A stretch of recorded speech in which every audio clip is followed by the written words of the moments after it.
আপনার নামটা একটু বলেন। আমার নাম মোহাম্মদ আতাউর রহমান। মোহাম্মদ আতাউর রহমান, এবং আপনি এসছেন গাইবান্ধা থেকে। জি, একটু আগে দেখলাম যে আপনি আমাদের উপরের যে ফ্লোর আছে নামাজের জায়গাটা, সেখানে গিয়ে আপনি একটু রেস্ট নিচ্ছেন, ঘুমিয়ে গেছেন, এবং তার মানে হচ্ছে আপনাকে একটা লম্বা জার্নি করতে হয়েছে। কতক্ষণ লেগেছে আসতে লেগেছে 8:30 থেকে 4টে পর্যন্ত। হ্যাঁ, তার মানে 8 ঘন্টার বেশি। 8 ঘন্টার বেশি। এমনিতে রাস্তাও তো খুব একটা সুবিধা না, মানে কাজ চলতেছে, ফোল্ডেন হওয়ার জন্য। যাই হোক, তো নাম কি বলছিলেন? মোহাম্মদ আতাউর রহমান। আতাউর রহমান, আমি আপনাকে আতাউর ভাই বলি। শুধু আতাউর? জি, আতাউর ভাই। তো আতাউর ভাই, আপনি আজকে যে লাখ লাখ মানুষের সামনে যে সিক্রেটসটা বলতে এসছেন, এটা আপনার ব্যক্তি জীবনের সিক্রেটস, ব্যক্তি জীবনের গোপন বিষয়। আপনি এটা কেন বলতে এসছেন? আপনি প্রথমে আমি এই জিনিসটা জানতে চাই। এখানে বলতে আসছি যে আমি যদিও এক ধাপ থেকে আরেক ধাপে, আরেক ধাপ থেকে আরেকটা করতে চেয়েছি, প্রতিটা ধাপে আমার সাফল্যতা ছিল। তাহলে আমি যেটা পিছনে ঘটে গেছে সেটাকে আমি ব্যর্থতা হিসেবে দেখি না, দেখতে পারি না, মানতে পারি না। কিন্তু সে যে আমি যে সফল হওয়ার যে পরবর্তী যে সুযোগটা পাবো, এই সুযোগটা আমাকে দেওয়া হয়নি। আমি বুঝতে পারছি না প্রিয় শ্রোতা, ইটস কোয়াইট কমপ্লেক্স স্টোরি, এবং যেটা হয় যে এই ধরনের স্টোরিকে চপিং করে শেষ পর্যন্ত এটাকে পরিবেশনযোগ্য করা, এটাই আমার কাজ। তো আমি স্টার্ট করতে চাই, কারণ এক একটা সিক্রেটস আমাদেরকে যেভাবে জীবনে শিক্ষা দেয় সেটা নিঃসন্দেহে আমাদের জন্য অনেক বড় কিছু। আপনাদের সবাইকে বলবো যে আমাদের ইউটিউব চ্যানেলে চলে আসার জন্য। আমাদের ইউটিউব চ্যানেলটি আমাদের এক ধরনের মানে এই অনুষ্ঠানের প্রেক্ষাপট, একটা তীর্থস্থান আমরা বলতে পারি, এবং সবগুলো এপিসোড ওখানে আছে।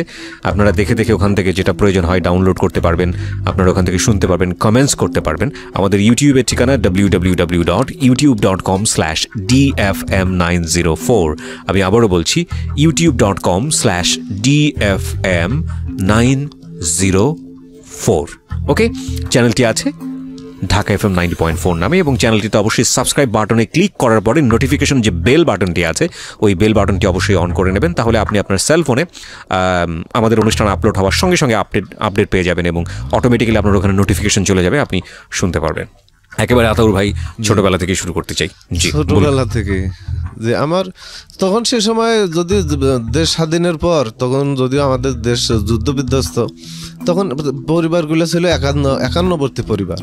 হ্যাঁ, আমার ওই নানার ফ্যামিলিতেও আমি নানার বড় নাতি। হ্যাঁ, যদিও আমার মা বড় ছিল না, তার বড় দুই ভাই ছিল, আমি বড় নাতি ছিলাম।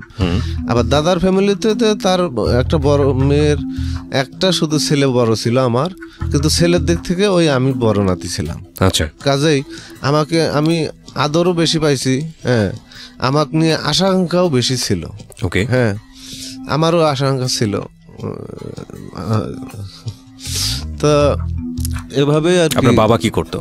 আমার বাবা মুদি দোকান করতো, মনোহারি ব্যবসা। আচ্ছা, মেট্রিক পাস করে বিয়ে করছেন, আবার ওই দোকানদারি করার। আপনার জন্ম কত সালে? আমার জন্ম আসলে 1/11/1977 সাল। 77 সালে সার্টিফিকেট বয়স, হয়তো একটু তফাৎ থাকতে পারে। 1/11/1977। ঠিক আছে, বলেন তারপর। তো স্কুলে যাওয়া আসে, তখন পাশে স্কুল ছিল, আমরা কলার পাতায় মাটিতে অনেক সময় হাত দিয়ে লিখেছি। হ্যাঁ, সে সময় গাছের ছায়া বসে ক্লাস হতো। তো এভাবে আর কি লেখাপড়া যার যতটুকু সামর্থ্য এভাবেই চলছিল আর কি, স্বাভাবিকভাবেই। ওকে, এই চলন্ত অবস্থায় আমি যখন ক্লাস 3, 4, 5 এদিকে আমার রোল ছিল 4। হ্যাঁ, তো ক্লাস যখন 5-এ উঠি, তখন হেড স্যার আমাকে বললো, এবং আর একজন সহকারী মাস্টার, দুইজনেই, তাও তোমাকে বৃত্তি পরীক্ষা দিতে হবে। আচ্ছা, আমি বললাম ঠিক আছে স্যার, দেবো। 20 টাকা পরীক্ষার ফিস নিয়ে আসো। আমার বাবা তখন ব্যবসা খুব কঠিন অবস্থা, তখন দেশে আমি বলছি আগেই যে যুদ্ধ বিধ্বস্ত দেশ, তখন ব্যবসার খুব একটা ব্যবসা কম, আবার ব্যবসা পুঁজি কম, লাভও সে সময় একটা খুব সফল ছিল না। তার আগে আব্বা ব্যবসা তারপরে করছেন, বা তার আগে করছেন, আমার জন্মের আগে। ওকে, তো আমার বাবা 20টা টাকা পরীক্ষার ফিস দিতে পারে নাই, হ্যাঁ, বা দেওয়ার আগ্রহ দেওয়ার পরিস্থিতি ছিল না। তো পরে আমি স্যারকে বলেছি যে স্যার আমি আব্বাকে বলেছি যে আমার আব্বা তো টাকা দেয়নি। আচ্ছা। আবার আমার মা যে দিবে সেও তেমন লেখাপড়া জানতো না, শুধু নিজের নাম স্বাক্ষরটা করতে পারতো, 4-5 পর্যন্ত পড়াশোনা করেছে। তেও মানে সন্তানের ভবিষ্যৎ ফোকাস তাদের অত একটা ধারণা ছিল না। কষ্টে সৃষ্টে ঘর সংসার করতেছে, শৈলফল এইভাবে মানুষ হইতেছে হবে, এই যে তাদের ধ্যান ধারণা। Right right right. তো এখন হেডমাস্টার বলতেছে কয় তুমি একটা কাজ করো, তোমার মতো ছেলেরাই বৃত্তি পায়, তুমি 20টা টাকা কারো কাছে ধানের পর নিয়ে আসিয়ে আমাকে 20টা টাকা পরীক্ষার ফিস দাও। হেড স্যার বললো। ওকে। এবং করিম স্যার উনি মারা গেছেন, হেড স্যার ছিল, নামটা খেয়াল নেই, মারা গেছেন উনিও। তো 20টা টাকা ধানের পর হচ্ছে তখন 20 টাকা নিলে আবার 20 টাকা একজনের কাছে ধান নেওয়া যেত, ফসল ফলে একদন ধান দেওয়া যেত তাকে, অর্থাৎ 1 পাল্লা ধান দেওয়া যেত। তো আমি যে এটা কার কাছে চাইবো বা নিব, এটা দিয়ে এটা আমার সম্বন্ধে অত একটা তো নলেজই হয়নি। আমরা তখন কোন ক্লাসে ঘটনা? এটা ক্লাস 5-এ, ক্লাস 5-এ পড়ি। এটা আবার কারো কাছে যে নিয়ে আসি দেবো বা বৃত্তি পরীক্ষা পাইলে আমার কি হবে না হবে তত অতটা ফোকাসে নাই আমার, তেমন একটা চিন্তাই ছিল না। হ্যাঁ, তো ওইভাবে পরীক্ষা আর দেওয়া হয় না, ক্লাস 5 পাস করে বেলকা স্কুলে আমি ভর্তি হলাম। আমার বাবা যে স্কুলে পড়েছেন, চাচা যে স্কুলে, ওই স্কুলে একটু দূর হতো মোটামুটি। দেখা গেল স্কুল ছুটি হওয়ার পর ওই একাই আসতে আসতে খুব ক্লান্তি লাগতো। প্রায় 3.5 কিলো, প্রায় 3.5 কিলো 4 কিলো হবে। আচ্ছা। পরে আর কিছুদিন কয়েক মাস যাওয়ার পরে আর স্কুলটা পিটাইতো খুব মাস্টাররা পিটাইতো, পড়া না দিতে পারলে ব্যাট দিয়ে 2 ইয়েতে মারতো আর কি, ভালো মারতো স্যারেরা, কোনো কথা নাই, পড়া না হলেই মার। আচ্ছা। তা আমার সেটাও একটা, আমি তখন খুব একটা পড়া দিতে পারতাম না, সেটাও একটা ছিল ক্লাস 6-এর সময় তখন। জি। তো আমার ওই বিশেষ করে ক্লান্তির কারণে, হ্যাঁ। আচ্ছা।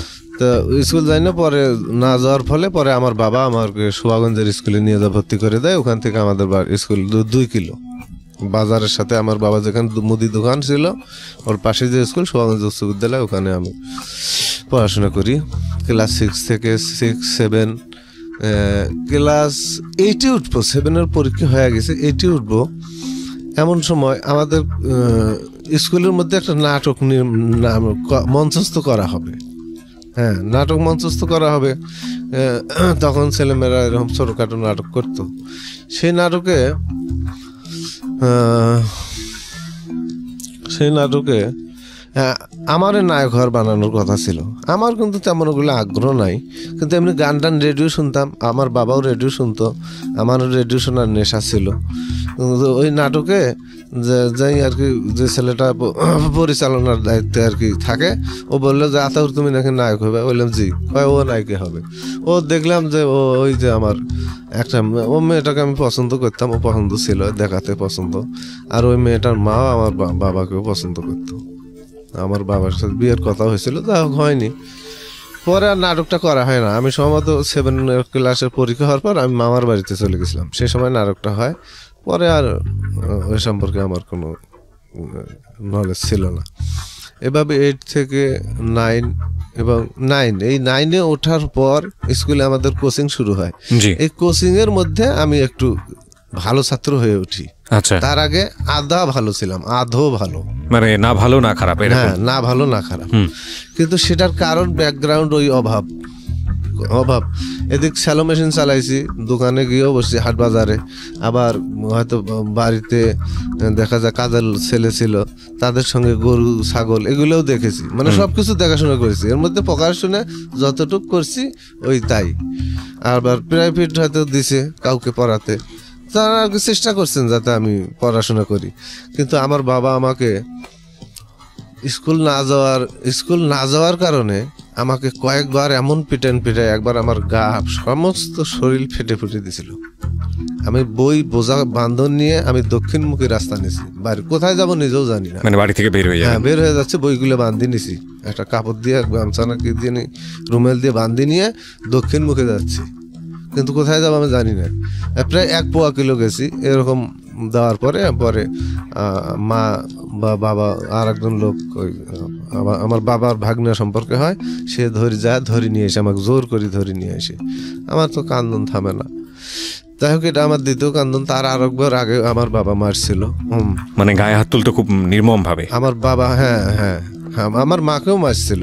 আমার বাবার একটু রাগ বেশি ছিল, হ্যাঁ, এবং যে কথাও বেশি বলতো লোকজনের সাথে, রাগ বেশি ছিল।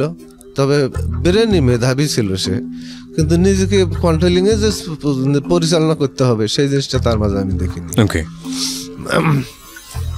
তো আসলে প্রতিটা মানুষ তার নিজস্ব স্থানে সবাই যোগ্যই হতে চায়। আমি আমার বাবাকে খাড়ো করতে নিশ্চয়ই বাবা যেটাই হোক না কেন বাবাই, হ্যাঁ, আমিও তেমন একজন যোগ্য হতে চেয়েছি, যদিও সে জায়গায় আজকে নাই। তাহলে আমার বাবা, আমরা যাই ধারাবাহিকভাবে যাই সামনের দিকে আগে। হ্যাঁ, ধরে নিয়ে আসলো আপনাকে, কান্নাকাটি করছিলেন। হ্যাঁ, ধরে নিয়ে আসলো। আসার পর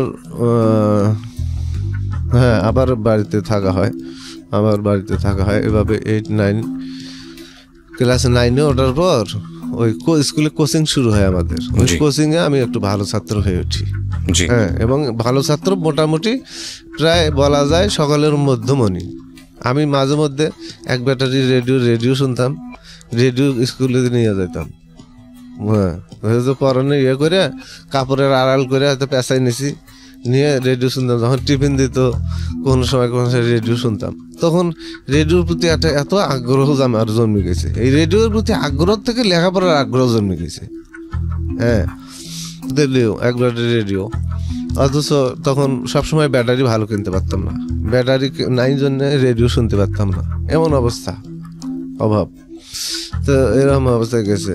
তারপরে আমার একজন বিএসসি টিচার, একজন স্যার, উনি বলছেন যে আতক তুমি কি হতে চাও? আমি বলেছিলাম যে স্যার আমার বিমান বাহিনীতে চাকরি করার ইচ্ছা স্যার।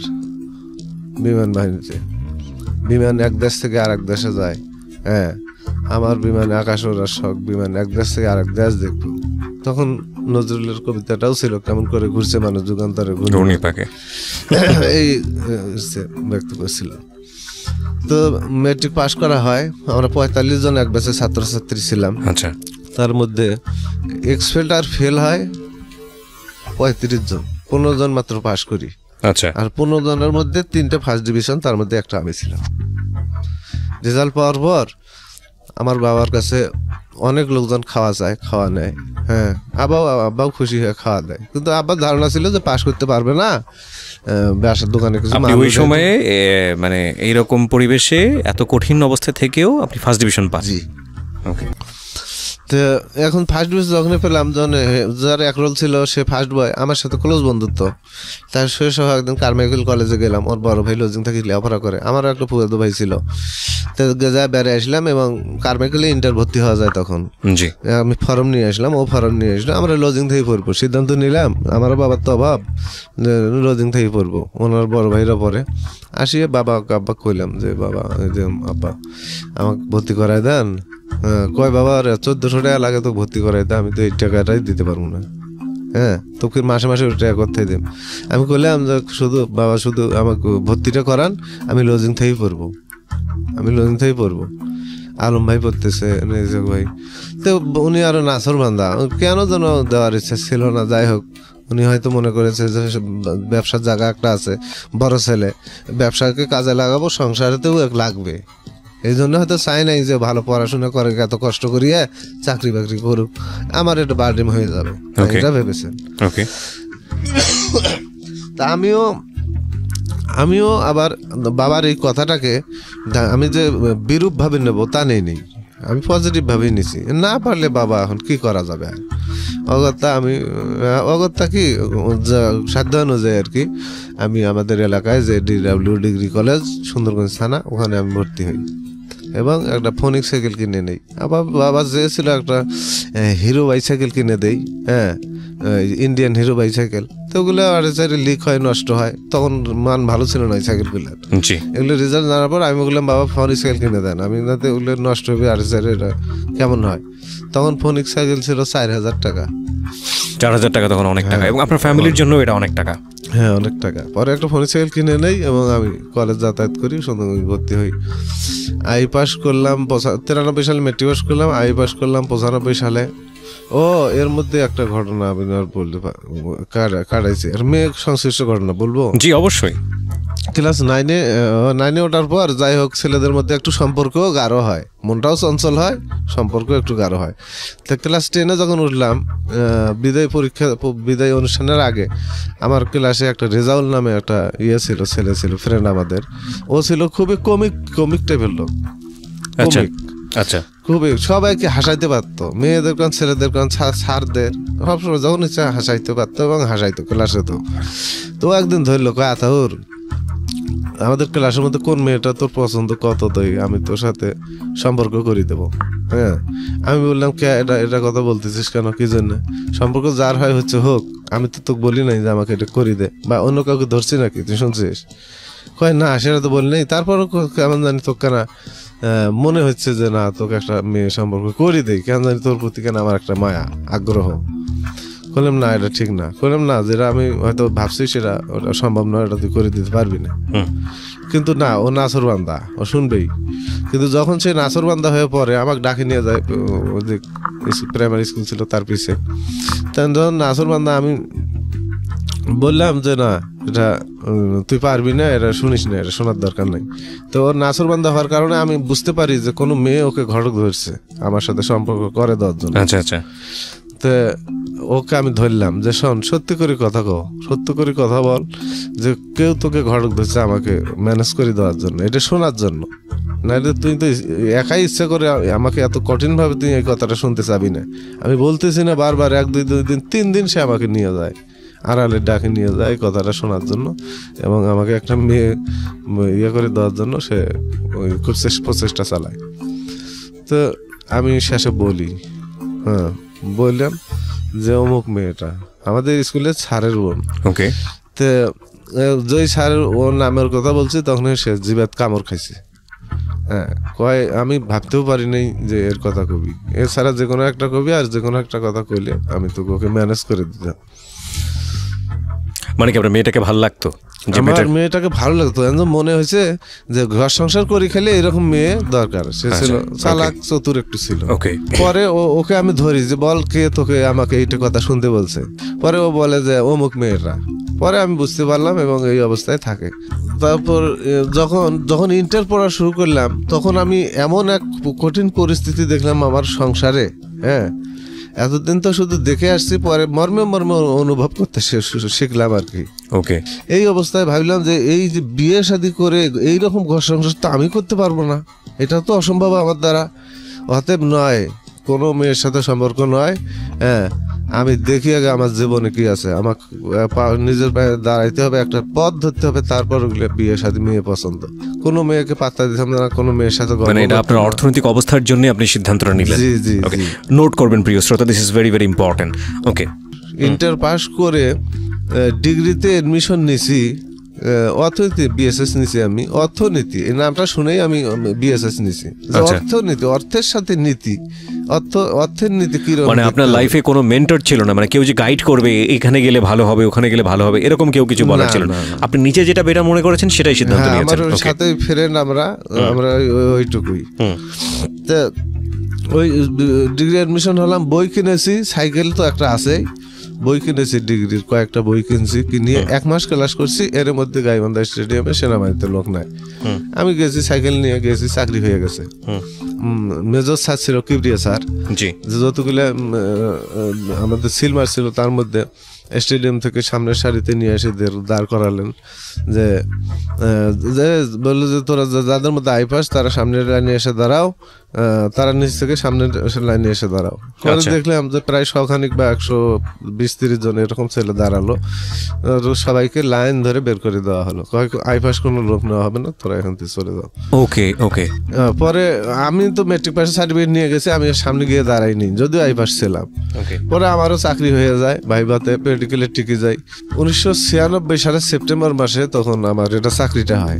6 মাস ট্রেনিং করে বাড়িতে আসছি, এসে ট্রেনিং ট্রেনিং এর মধ্যে 3 মাস হয় নাই, ট্রেনিং না 1 মাস হবে 1 মাস হবে।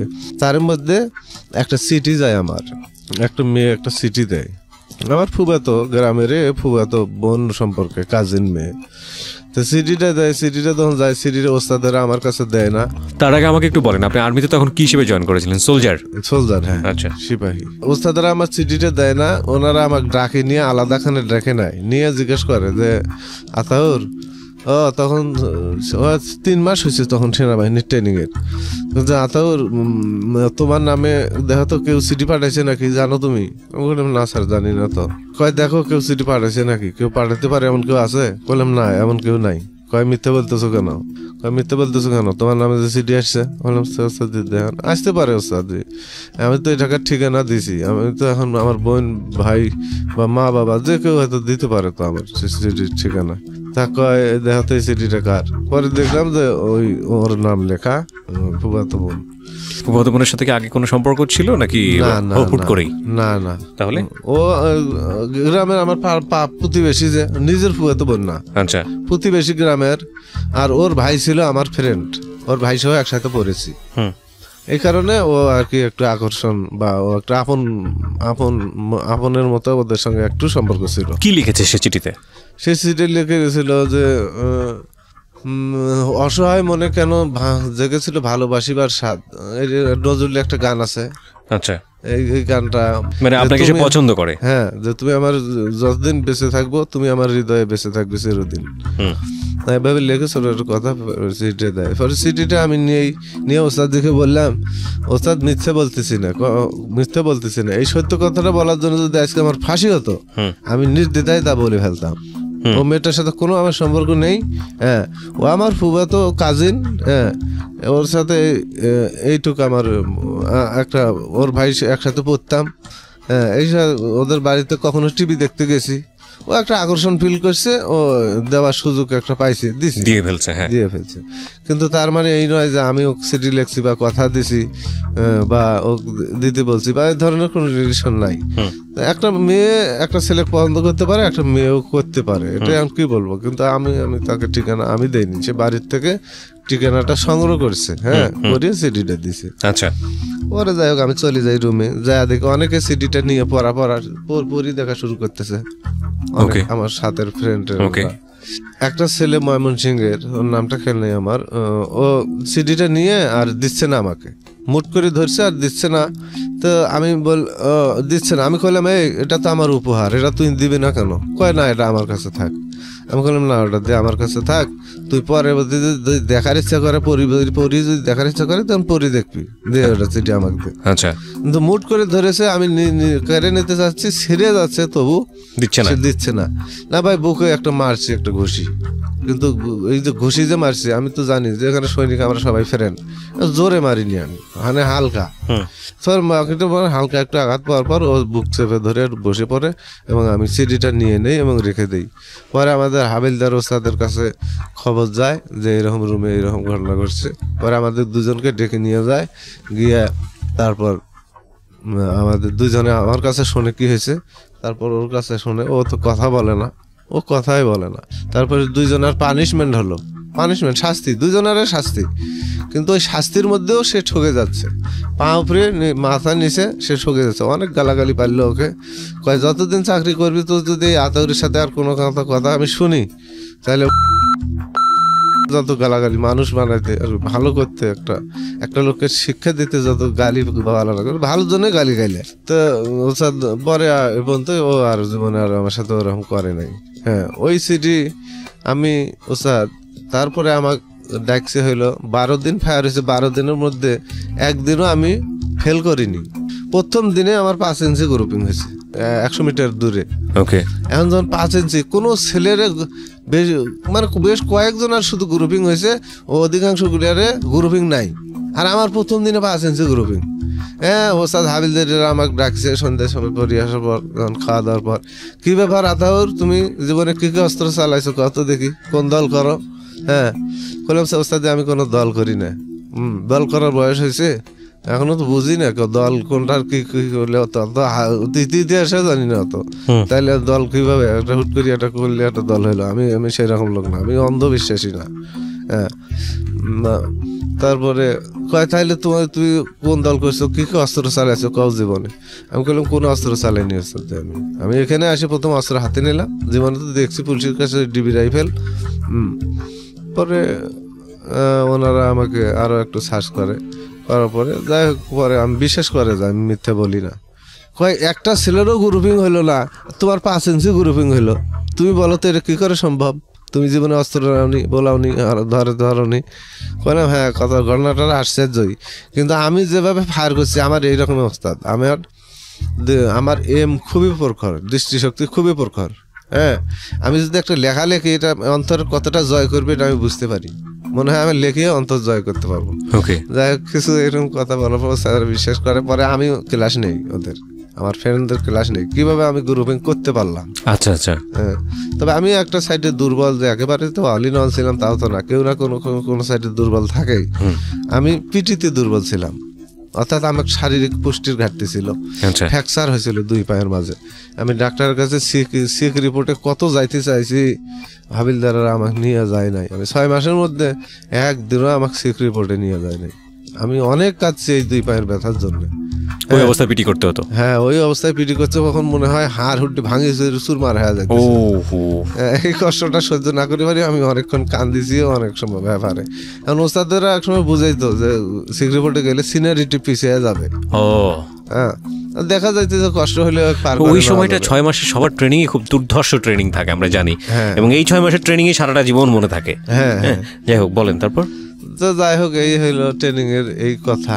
হ্যাঁ, আমি 3 মাস পর যখন পাসিং আউটে আসতাম, বুগরে ছিল আমার training centre, armoured corps regiment, সাজোয়া বাহিনী, ট্যাঙ্কের ড্রাইভার ছিলাম আমি। ট্যাঙ্কের ড্রাইভার ছিলেন? জি। তা ওই ম্যাচে আসি আমি ঘুমাইতাম, ঘুম কম হতো, খাওয়া দাওয়া করে। আবার ট্রেনিংটা কোথায় হচ্ছিল? বগুড়ে মাজিরা বিবলক ক্যান্টনমেন্টে। জি জি। ট্যাঙ্কের ড্রাইভার হিসেবে ভালোই ছিলাম, অন্যান্য দিক দিয়ে অস্ত্র চালানো সব দিক দিয়ে ভালো ছিলাম। ওই ব্যথার কারণে পিটিটাতে দুর্বল ছিলাম আমি। জি। মাঝে মাঝে 100 কিলো দৌড় কয়েকবার মাত্র পাস করছি, তার কারণে আমার পা তো লাভ দিয়ে যখন পাম দিয়ে জাম দিয়ে পাটা ফেলাইবো তখন মনে হয় হাড্ডিটা ভেঙে গেল। ওই শরীরে ভরটার ওই সহ্য করে না। তারপর কষ্ট করে দৌড়িয়ে আমি হয়তো 1 মাইল দৌড় 2-3 দিন পাস করছি এরকম। আর ওগুলো দৌড়েছি 6 কিলো 8 কিলো। হ্যাঁ, একদিন ইউনিটে গিয়ে 24 কিলো দৌড়েছি। ট্রেনিং শেষ করিয়া যখন গেলাম ইউনিটে যায় তখন দেখলাম যে হাবিলদার পর্যায়ে যারা কারা কি কি দায়িত্ব, সবাই কি কি করে সব যখন দেখলাম, দেখিয়া কেন জানি আমার একটা ভিতরে বিদ্বেষ, মানে একটু বিতৃষ্ণা আসলো।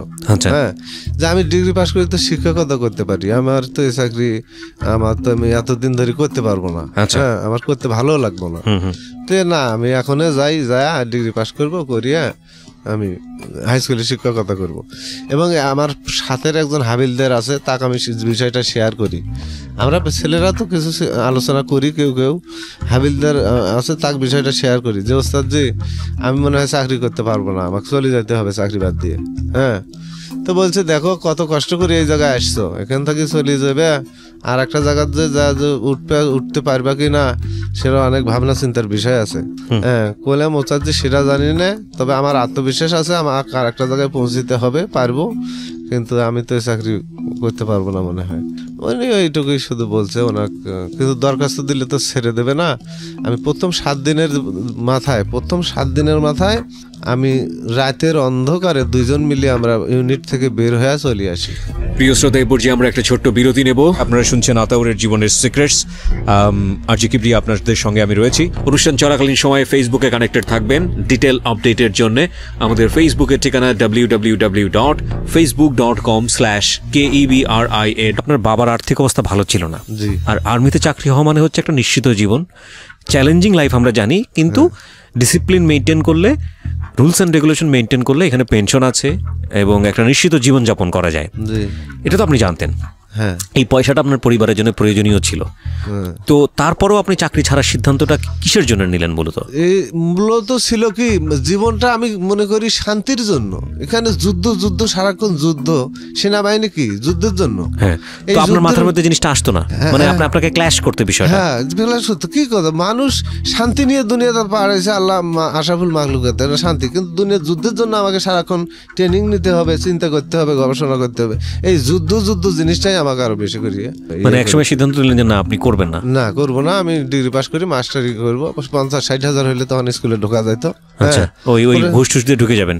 হ্যাঁ, ঘুষ টুস দিয়ে, হ্যাঁ ওটা ঘুষ তো না, ওটা এককালীন নেয় আর কি, স্কুল কমিটির, স্কুল উন্নয়নের জন্য ওটা নেয়, ওটা দিয়ে ঢুকে যাবো, এই আমার আর কি ইয়ে ছিল। এবং আমি যাকে বিয়ে করতাম হয়তো সেও, তারও মাস্টারি চাকরি হয়ে যেত, তার বাবা ছিল প্রাইমারি মাস্টার।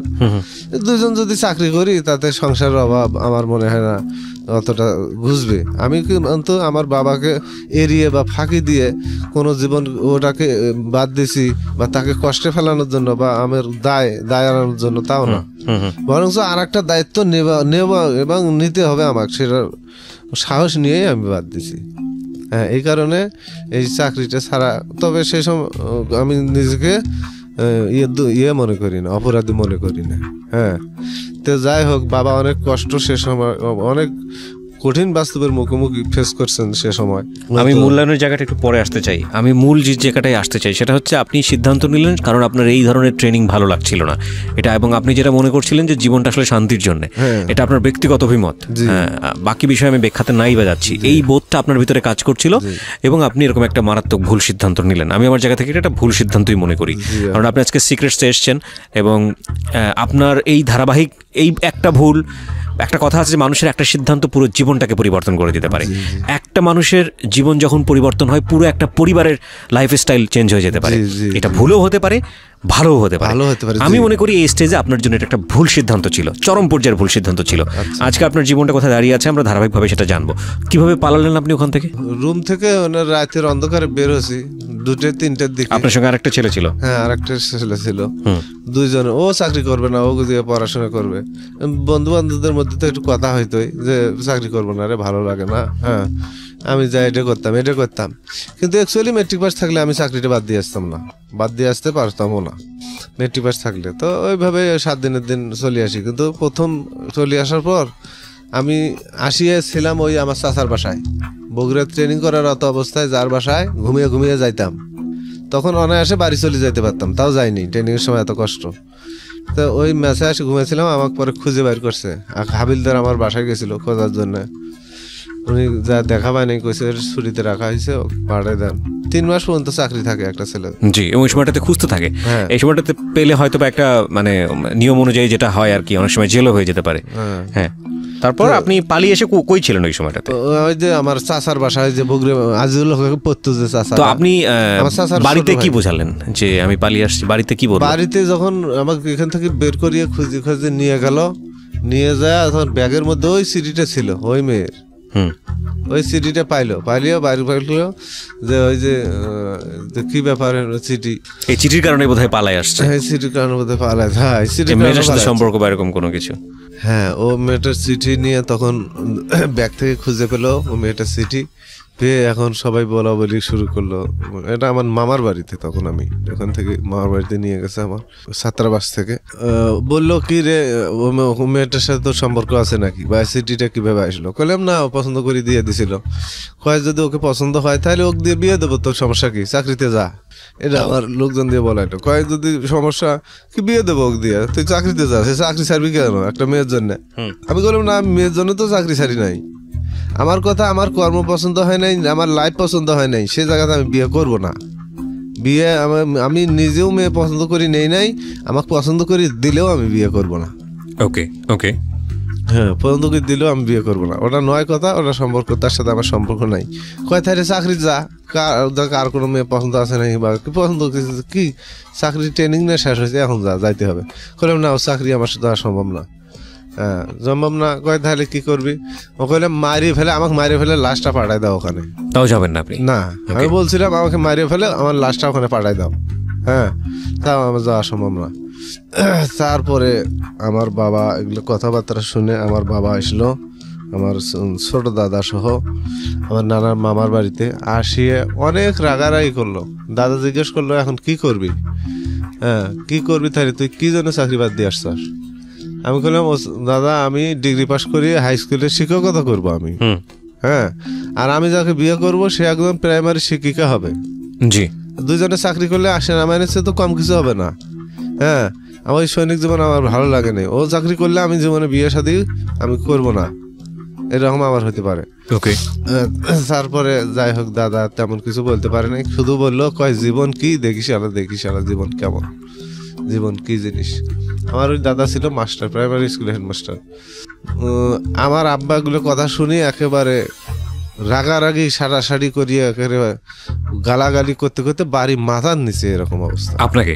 হ্যাঁ, বাড়ি মাথার নিচে একেবারে তেজ্জু করে দিল। তো বাড়ির তো হ্যাঁ, মানে এটা কি ফর্মালি তেজ্য করলো নাকি এমনিতেই মুখে তেজ্য করে? মুখে তেজ্জু করছে, কিন্তু একেবারে তার অন্তর থেকে আমি কিন্তু একেবারে বিতাড়িত হয়ে গেছি এই চাকরি ছেড়ে চলে আসার জন্য। হ্যাঁ হ্যাঁ, আচ্ছা, ছেড়ে চলে আসার জন্য। আপনারা কয় ভাই বোন ছিলেন? আমি সবার বড়, মাঝখানে দুটো বোন, তার ছোট ভাই। মানে এটা তো আপনার বাবার এই মুদির দোকানের টাকা দিয়ে চলতো? হ্যাঁ, আর কিছু জমা জমি কিনছিল মুদির দোকান। আমি বড় যেটুক হয়েছি তখন মুদির দোকান দিয়ে খুব একটা বেশি মালামাল ছিল না, আর ধরিয়ে থাকা হয়েছে হাইল করে দিয়ে, কিন্তু জমি আবাদ করা হয়েছে। ওকে। কয় তোর লেখাপড়া মারাছিস, বাড়িতে ভাত নাই, কোথায় কি করি যা কি খাবি সেটা তোর ব্যাপার। হ্যাঁ তোকে আজকে থাকি আমি তেজ্য করে দিলাম, একেবারে এটা এমন জোরে চিল্লি বলতে বাড়ি মাথায় উঠে নিছে। তারপরে বড় মামা আসিয়ে রাগ হয়েছে, হ্যাঁ ছেলে যদি চাকরি তাই নাই করে একান্ত তাই কি করি খাবি সেটা তার ব্যাপার, তা তোমরা এগুলা কি না শুরু করে দিয়েছেন, বাড়ি মাথা তো উঠে দিয়েছেন না, এগুলো তার কি শুরু করে দিয়েছেন। যাই হোক তার কথা শুনে বাবার সম্বন্ধী হয় তাই ওর একটু থামি গেছে। আমি মাথায় ডাইনিং টেবিলের মাথায় কাল্লা চাপড়িয়ে কান্দিছি, আহিক পারি এত জীবনে আরো 2বার কাঁদিছি আমি, ওইটা আমার 3য়বার কান্না, ওটা ছিল সবচেয়ে শ্রেষ্ঠ কান্না। মাথা চাপড়ি বলে আমার জীবনটা তো আজকে থাকি যেটা গড়াইতে জন্য চাইছিলাম যে লাইফ শিক্ষকতা করব সেটা তো আর হলোই না। এখন এই জীবন আমি এখন অনিশ্চয়তার পথে আমি চলে গেলাম, জানি না এখানে সাফল্য না বিফল্য আছে, সেটা অনেক বন্ধুর পথ। এইভাবে আর কি আমি ওখান থাকি ঢাকার উদ্দেশ্যে রওনা দেই। আচ্ছা, বাড়ি তো আর যাই না। ওকে। এবং যাওয়ার সময় মামা আমাকে নিয়ে রংপুর যাচ্ছিলাম এক মামাতো ভাইয়ের কাছে, মামা ওখানে গেছে আমাকে শুদ্ধ যা দোকানে টিভি কিনছে, টিভি ছিল না তখন। ওকে। কয়েকটা টিভি কিনি, কয় তুই বাড়িতে আয়। না মামা আমি যাবো না। মামা কান দিছে চোখের পানি, জানে যে আমার কথাই ভাগ্নে ফেলাইতে পারে না, কিন্তু তাই তো আমি তো বাঁধন হারা হয়ে গেছি এখন, তখন সমস্ত বন্ধন ছিন্ন হয়ে গেছি। মার প্রতি ভাই বোনের প্রতি ছিল মমতা সব বিচ্ছিন্ন করিয়ে আমি তখন ঢাকার উদ্দেশ্যে রওনা দেই। এই যে ঢাকা আসি, অনেক ঘোরাঘুরি, চাকরি অনেকখানে হয় না, গার্মেন্টসে 2-3 দিন ডিউটি করি। সব মেয়েরা আমার সাথে আসি কথা বলার জন্য, একেবারে গার্মেন্টসে জয়েন করলেন আপনি? 3 দিন গেছিলাম, বায়োডাটা দিনই কাগজপত্র দিনই। 3 দিন যাওয়ার পরে সব মেয়েরা আমার সাথে মানে করে কোয়ালিটি দিতেছিল। আচ্ছা। সব মেয়েরা আমার সাথে কথা বলার জন্য ফিরি, আমি আসি কথা বলি না, আসি ওটা কয় আমি তো জানি মেয়েদের সাথে মিশলে আমাকে মেয়েরা আমার প্রতি দুর্বল হয়ে যাবে, আমি ওদের সঙ্গে মিশি না। পরে ওই ছেলেরা আমাকে নিয়েই যায় না। আরও একটা চাকরি গুলশানে, এখানেই একটা চাকরির খোঁজ হয়েছিল। ওই যে গেটটা খুলে দেওয়া সকালবেলা আর সন্ধ্যার সময় বন্ধ করা, আর কয়েকটা ফুলের গাছ আছে তার দেখাশোনা করা। অফিসে 3-4 জন লোক ছিল, তাদের বাজার সদাই করা। একটা হেড অফিস মনে হয়, ছোট মোটো। 3 দিন চাকরি করার পরে ছেড়ে দিলেন কেন? ওই যে সাথে আমাকে নিয়ে গেছিল ওই নিয়ে যায় নাই, ওই মেয়েদের উৎপাত নিয়ে যায়নি বলতে? এরা নিয়ে যায় আমার জন্য, দেয় ক্যান্ডি, বাইরে যখন যারা খাইতে যায় না আমার জন্য অনেকজনে অনেক কিছু। কিন্তু আমি যত জানি যে গার্মেন্টসে ঘন্টার পর ঘন্টা কাজ করতে হয়, আর্মি লাইফের থেকে গার্মেন্টসের লাইফটা ভালো ছিল? না ভালো ছিল না, এটা তো আমি অগত্যা, আমার তো লাইফ উপায় নাই, এই জন্য করতে হবে। এবং আপনি টার্গেট করছিলেন যেভাবেই হোক না কেন এখান থেকে বের হয়ে শিক্ষকতা করবো। হ্যাঁ হ্যাঁ হ্যাঁ, কিন্তু এখন সেটা যখন হলো না, এখন যেখানেই হোক জীবনটা তো আমাকে কাটাইতে হবে। এখন সেই নিরুপায় হয়ে এখানে আসছি চলি। হ্যাঁ এই আর কি। গার্মেন্টসে ওই 3 দিনে ডিউটি করা হয়েছে, আর ওর বেশি ডিউটি করা হয় নাই। তারপরে যখন এইভাবে 6-7 মাস চলে যায়, আমার চাকরি এটে ওটে খালি ঠোকর এসেই হয় না। তারপর মামা একদিন আসিয়ে আমাকে নিয়ে যাওয়ার চেষ্টা করে, আমি যাই না। হ্যাঁ আমি যাই না, পরে মামা একটা লোক সহ আব্বাকে সহ পাঠাই দিছে, তারপরে আমাকে নিয়ে যেতে পারছে বাড়িতে যা। ওকে, নিয়ে যেতে পারছে, তখন ডিগ্রি পরীক্ষার সামনে আমাকে কইলো যে ফর্ম ফিল আপ করি, পরীক্ষা দেওয়ার কথা বললো চাচা আব্বা। তা আমি কইলাম পড়াশোনা নাই, এই ঢাকা ঢুকে এই যে কত বিচ্ছিন্ন, হ্যাঁ এই যে কান্নাকাটি করিয়ে গেলাম, শোক এর দিকের মাস্টারি আশাঙ্কা তেজ করি ত্যাগ করিয়ে এখানে আরো কি আসিয়া আবার আরো ডিগ্রি পড়া সম্ভব? আমি চাই না ডিগ্রি আমি পড়ি না। আমার আর্মিতে ড্রাইভার ট্রেড ছিল, আমি ঢাকা শহরে ড্রাইভিং শিখিয়ে ড্রাইভিং করিয়া আমি আমার জীবন অতিবাহিত করব। যে টাকা দিয়ে আমাকে ডিগ্রি পাস পরীক্ষা দেওয়া হইতেছেন ওই টাকা জানতো আমি ড্রাইভিং শিখি যায়। এটা আপনি বললেন? হ্যাঁ এটা আমি বললাম। কেন বললেন? বললাম যে আমি আর পড়াশোনা হবে না তো, ওই যে টেবিলে মাথা চাপড়ে কান্দিছি, ওই আশাটা তো আমি ত্যাগ করে ফেলছি অনেক কষ্টে, অনেক একটা কষ্টে, যে ঢাকা আমি যাব না, যাইতাম না, আর সেখানে আমার ঘুরে বেড়াইতে হইতেছে। তো বাবা ওটা মানলো না, কয় ড্রাইভারের অ্যাক্সিডেন্ট হয় মরে, হ্যাঁ অ্যাক্সিডেন্ট দুর্ঘটনা হয়, কত কি হয় ওগুলো শেখা যাবে না। হ্যাঁ বললাম ড্রাইভারের অ্যাক্সিডেন্ট হয় মরে, ড্রাইভারেরা মরে, দেখেন তো ফখরে গাড়ি চুরি বেড়ায় নাকি বড় লোকেরা চুরি বেড়ায়, গাড়ির কেটা চুরি বেড়ায়? তো আপনি যদি একটা আইপাস শিক্ষিত লোক হয় এই ধরনের কথা কইতেছেন, ড্রাইভারেরা খালি মরে। হ্যাঁ ড্রাইভারেরা মরতে পারে, মরবে, কর্ম করতে গিয়ে মরবে, সেটা তো মরণের ভয় করলে কি আর করি খাওয়া যাবে নাকি? না যাই হোক, তাই দেয় নাই, যেটা ভালো বুঝছে সেটাই। পরে ডিগ্রি আমি পরীক্ষা দিই, দেওয়ার পরে ডিগ্রি 3rd ক্লাস হয় আমার পড়াশোনা না করার কারণে। 3rd ক্লাস পেলেন? ইন্টারমিডিয়েটে কি ছিল? 2nd class. 2nd ক্লাস ছিল, আচ্ছা। তো 3rd ক্লাস হয়, তখন 3rd ক্লাস 3টার মধ্যে একটা 3rd ক্লাস থাকলেও চলবে না হাই স্কুলে শিক্ষকতা। জি।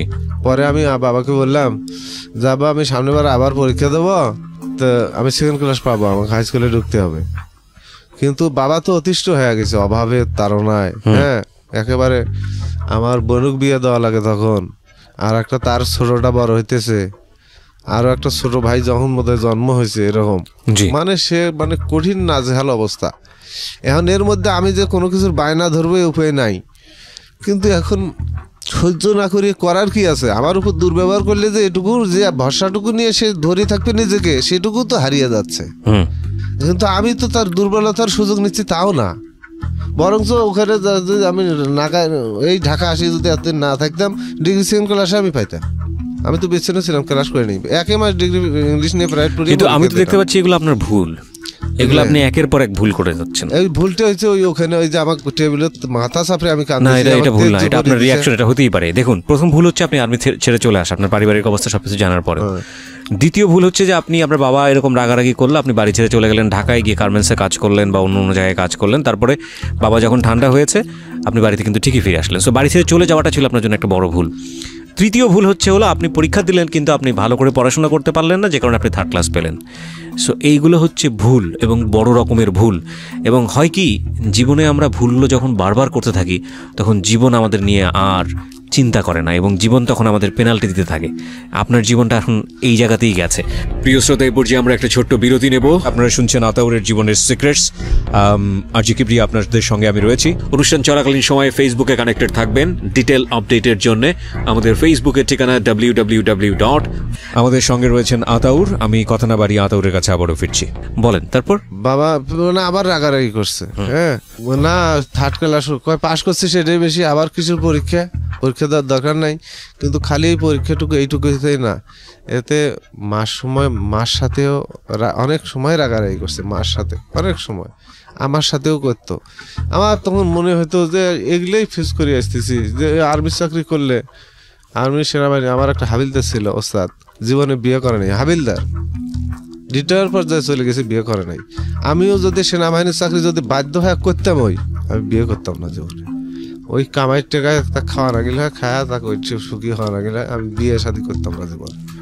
তার কারণ বিয়ে শাদী করার মতো, চয়েস করার মতো মেয়ের সাথে আমার রিলেশন হয়ও নাই, আমার আগ্রহ নাই আমার লাইফের প্রতি। তা 3rd ক্লাস যখন চলে না, তখন আর পরীক্ষা তো দেওয়া হলো না, আব্বা আবার রাগারাগি করে। তখন আমি বলে দিলাম যে বাবা, যদি আমার শিক্ষকতা না করা হয় বা আর পরীক্ষা দেওয়া না হয়, তাহলে আমি আবার ঢাকা চলে যাব। তো যাই হোক, এটা কিছু সময়ের সাপেক্ষ, আবার সময় ক্ষণ আসে দিনক্ষণ, আমি আবার নারায়ণগঞ্জ চলে যাই। তখন আমাদের এলাকার কিছু ছেলে কোম্পানিতে চাকরি করে, নারায়ণগঞ্জ চলে যাই। যাই ওখানে Fatullah dyeing and calendaring mills limited, মানে স্টোর অফিসার হিসেবে আমার চাকরি হয়। 1800 টাকা বেতনে, ডিগ্রি পাসের সার্টিফিকেট দিয়ে 1800 টাকা বেতনে 12 ঘন্টা ডিউটিতে, 1 সপ্তাহ ডে 1 সপ্তাহ নাইট। এখন এভাবে আমার 1999 সালের ফেব্রুয়ারি মাসের 2 তারিখে আমি জয়েন করছি সেই চাকরিতে। চাকরি এখন তো অবস্থা বুঝি ব্যবস্থা, এটা তো আমি যে চাইলেই হুট করে বেশি পাবো তাও তো মালিক দিতে পারবে না, হ্যাঁ, কিংবা আমার প্রয়োজন হলেই যে তারা দিবে তাও তো না। এখন থাকতে থাকতে ইয়ে হয়েছে, আমার চেহারাটা একটু ভালো হয়েছে, ফিগারটা একটু ভালো হয়েছে। সে ভালো হওয়ার পরে আমি তখন দেখি যে 12 ঘন্টা ডিউটির খাটনি, এই যেগুলো একটা মানুষ 12 ঘন্টা এভাবে ডিউটি করে ডে নাইট, আর যে বেতন পাই 1800 টাকা বেতন, খাইতে যায় 12-1300, 400-500 টাকা থাকে, এলে পয়েন্ট খরচ দিয়ে এলে এতেই শোধ, খাইতে যাইতে শোধ, তাহলে এটা কি চাকরি করি, এটা কি? তখন আমি আবার দিশেহারা, একটা ফাপড় জীবনের দিশেহারা। তখন সিদ্ধান্ত নিলাম বাড়িতে কিছু যে টাকা দেওয়া লাগবে, কিছু সামথিং কিছু দিছি, তখন ওই মিডিয়া জগতে ঢোকার জন্য আমি ঘোরাঘুরি শুরু করে দিই। কাকে দেখে আপনি এই উৎসাহটা পেলেন? এই উৎসাহটা আমি কাকে, যখন আমার চেহারা ভালো হইলো, তখন শফি সাদিকের বাড়ি ছিল নারায়ণগঞ্জে। কে উনি? টিভিতে নাটক করতে এক সময় শফি সাদিক, ওকে, ওনার বাড়ি নারায়ণগঞ্জে, এটা শুনলাম। তারপর ওনার কাছে আমি দেখা করতে গেলাম। একদিন বাসায় গিয়ে দেখা করলাম, 4 তলার উপর থেকে উনি মাথা বাইর করে দিল, কে? আমি বললাম আতাউর, আমি ফজিলা নাকি চাকরি করি। বললাম কি জন্য? আমি বললাম ভাইয়া আমি নাটক করতে চাই, প্যাকেজ প্রোগ্রামে ঢুকতে চাই। তা কইলো যে 2 লাখ টাকা সংগ্রহ করে নিয়ে আইসো, 2 লাখ টাকা সংগ্রহ করে নিয়ে আইসো। ওই কথা শুনে আমি পরে চলে যাই। এভাবে আর কি সাংস্কৃতিক ব্যক্তিত্ব যারা আছে, কাদের সঙ্গে পরিচিত হওয়া যায়, এগুলো খোঁজ খবর আমি রাখা শুরু করে দিই আর কি, ডিউটি 12 ঘন্টার ওই পাশাপাশি। কিন্তু এদিক যে সিনেমা, এই যে 12 ঘন্টা ডিউটির যে চাপ একটা থাকছে, সিনেমা দেখার সুযোগ পাই নাই, মানে মিডিয়া সম্পর্কে জানার। এদিক তো সিনেমায় শুরু হয়ে গেল আমার জীবনটা। যখন সেনাবাহিনী চাকরি বাদ দিলাম তখন থেকে সিনেমায় শুরু হয়ে গেল। সিনেমা কি মুক্তি পায় না পায় ওগুলো আর দেখার সুযোগ নাই, ওগুলো জানারও সুযোগ নাই। তবে একটা কি আমার ভিতরে আছে যে আমি যদি মিডিয়ায় যাই, সেটা প্যাকেজ প্রোগ্রামে হোক, চলচ্চিত্র হোক, প্যাকেজ প্রোগ্রামে চেষ্টা করছি যে এখানে যদি 2-3টা নাটক বা একটু অভিনয়ের সুযোগ পাই, আমার তরতরে আমি এগিয়ে যাব। আমার এই ধরনের একটা আত্মবিশ্বাস এবং আমার একটা প্রতিভা আছে, এটা আমি জানি।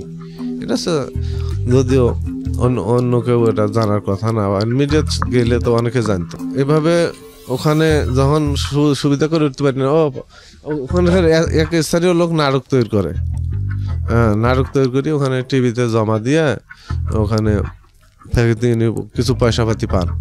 তো উনি, আমি একদিন ভিডিও ক্যাসেটের দোকানও আছে ওনার, আমি কাছে যে গিয়ে ক্যাসেটের দোকানে জিজ্ঞেস করলাম এবং ওনার ব্যাপারে খোঁজ করে নিলাম যে নাটক করতে চাই আমি।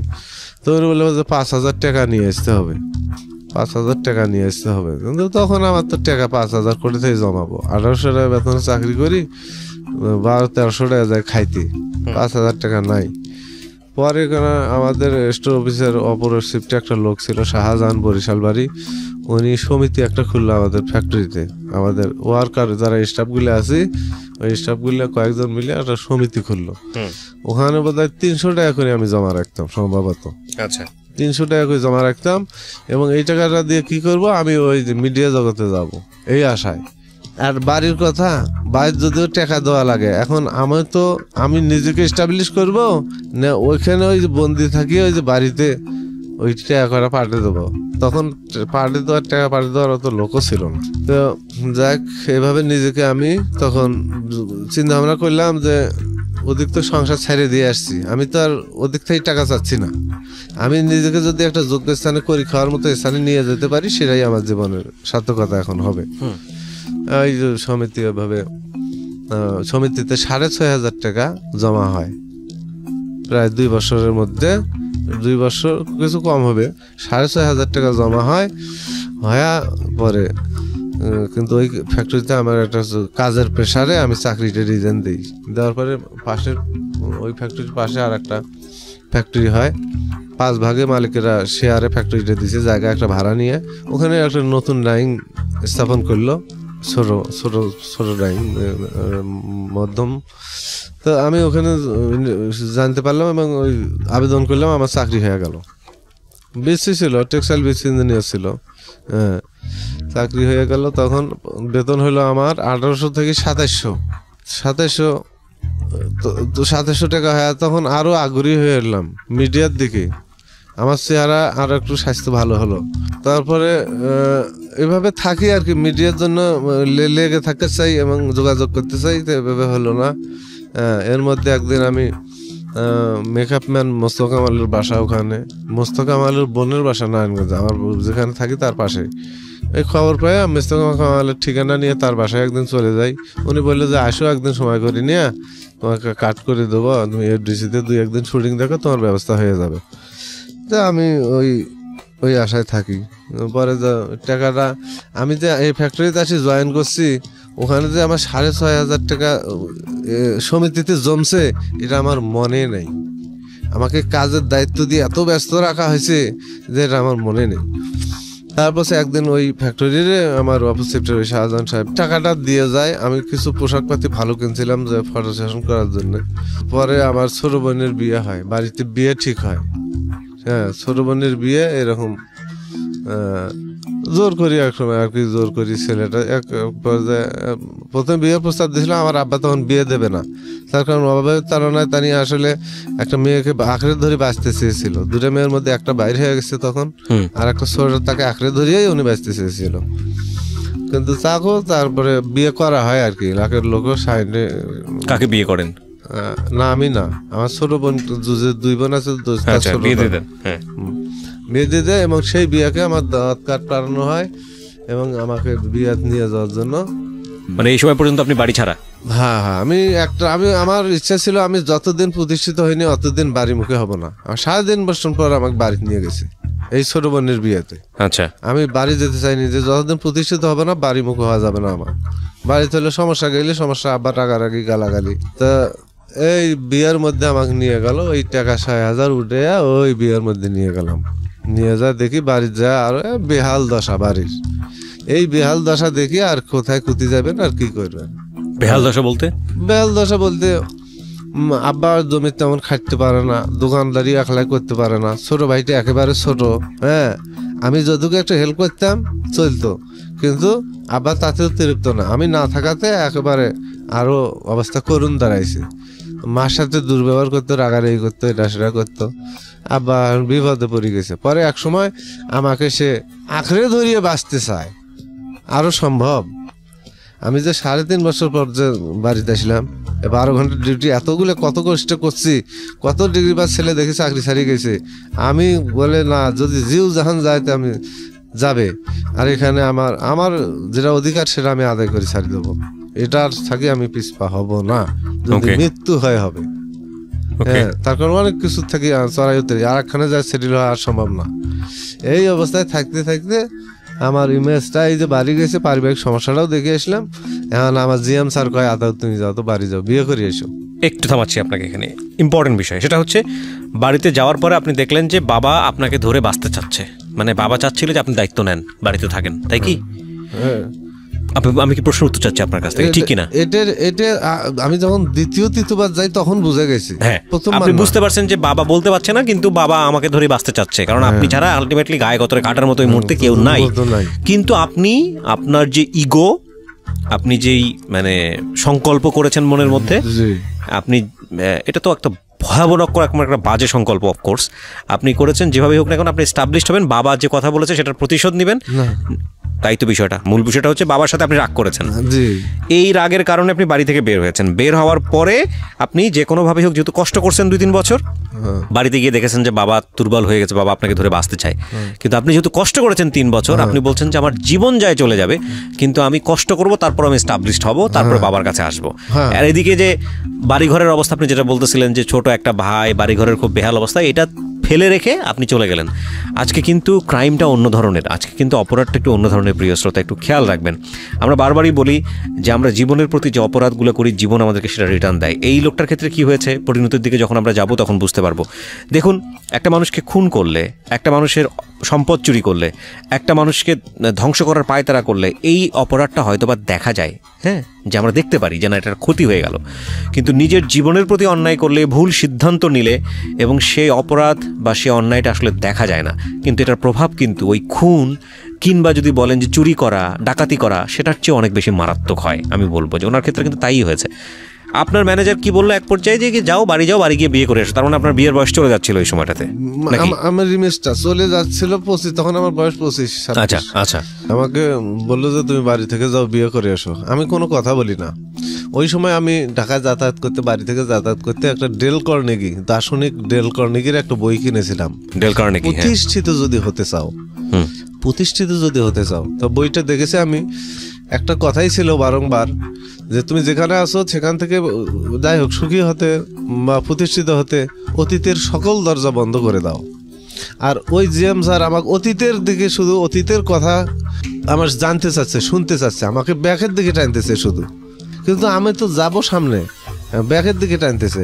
আমি আজ এই ব্যাকের দিকে যেখানে আমি যাব পৌঁছবো এটাও বলতে পারতেছি না, ওনার আন্তরিক হইতে পারতেছি না। আমার একটাই কি, আমার ইমেজটা বেশি ফ্যাক্টরিতে, কিন্তু ওনার দ্বারা তো আমি নিয়োগ না, ওনার আগে নিয়োগ। সমস্যা হইলে মালিক কর্তৃপক্ষ আছে, ফ্যাক্টরিতে সিকিউরিটি গার্ড আছে, প্রশাসন আছে, তো উনি তার কাছে তার আশ্রয় না নিয়ে উনি আমার উপর টর্চারিং করেই যাচ্ছেন এবং যাইতে যাইতে সেটা 1.5 বছর পর যায়, সেটা 1.5টা বছর দীর্ঘায়ু হয় এবং আমি ব্রেন স্ট্রোকের পর্যায়ে চলে যাই, আমার স্মৃতিশক্তি হারে যায়। মানে কি বুঝলাম না আমি, আপনি যেটা বলতেছেন এটা আমার কাছে অবাস্তব মনে হচ্ছে। উনি আপনার ব্রেন স্ট্রোক করানোর জন্য দায়ী হবেন কেন? কি হয়েছে? দায়ী ওই যে ইমেজটা আমাকে লো করার জন্য। আপনার ওখানে কিসের ইমেজ ছিল? আপনি তো সেলিব্রিটি ছিলেন না। আমি তো ইমেজটাই বুঝতে পারছি না। এখানে ইমেজ লো করার জন্য তিনি আপনাকে বিয়ে করতে বলেছেন, এখানে সমস্যা কোথায়? এখানে সমস্যা আমি তো যে বিয়ে করবো অন্যখানে গিয়া। অন্যখানে বলতে আমি অন্যখানে সেটা চলচ্চিত্রে গিয়ে নায়ক হয়ে আমি শাবনূরকে বিয়ে করতে চাইছিলাম। This is a point. আমার কাছে কেন জানি মনে হয়েছে যে উনি ছোটবেলা থেকেই আসলে পরিপূর্ণ রকমের কাউন্সিলিং পেয়ে বড় হননি সামহাও। একটা কথা আছে না, আকাশ কুসুম কল্পনা। আপনি এসএসসি রেজাল্ট কী ছিল? ভালো ছিল। আপনি সেখানে ফার্স্ট ডিভিশন পেয়েছিলেন। পুরো স্কুলে 15টা পেয়েছিল, তার মধ্যে আপনি একটা ছিলেন। ইন্টারমিডিয়েটে আপনি সেকেন্ড ডিভিশন পেয়েছিলেন। আপনি ডিগ্রিতে এসে 3rd ক্লাস পেলেন, সেটার পেছনে যথেষ্ট কারণ ছিল। আপনি রেজাল্ট তো খারাপ ছিলেন, আপনি তো স্টুডেন্ট হিসেবে ভালো ছিলেন। আপনি এইসব আজগুবি চিন্তা কেন মাথায় দিতেন? এটা তো আজগুবি চিন্তা না। আমি তো দেখেছি, আমি জাতীয় চলচ্চিত্র, তখনই যদি চলচ্চিত্রে ঢুকতাম, জাতীয় চলচ্চিত্র 2-4-5টা আমার থাকতোই। আপনি ধারণা ছিল 2-4-5টা চলচ্চিত্র করে ফেললে আপনি শাবনূরকে বিয়ে করতে পারবেন? না, হয়তো না করতে পারি, কিন্তু চেষ্টাটা, তার সাথে কথাটা তো হইতো,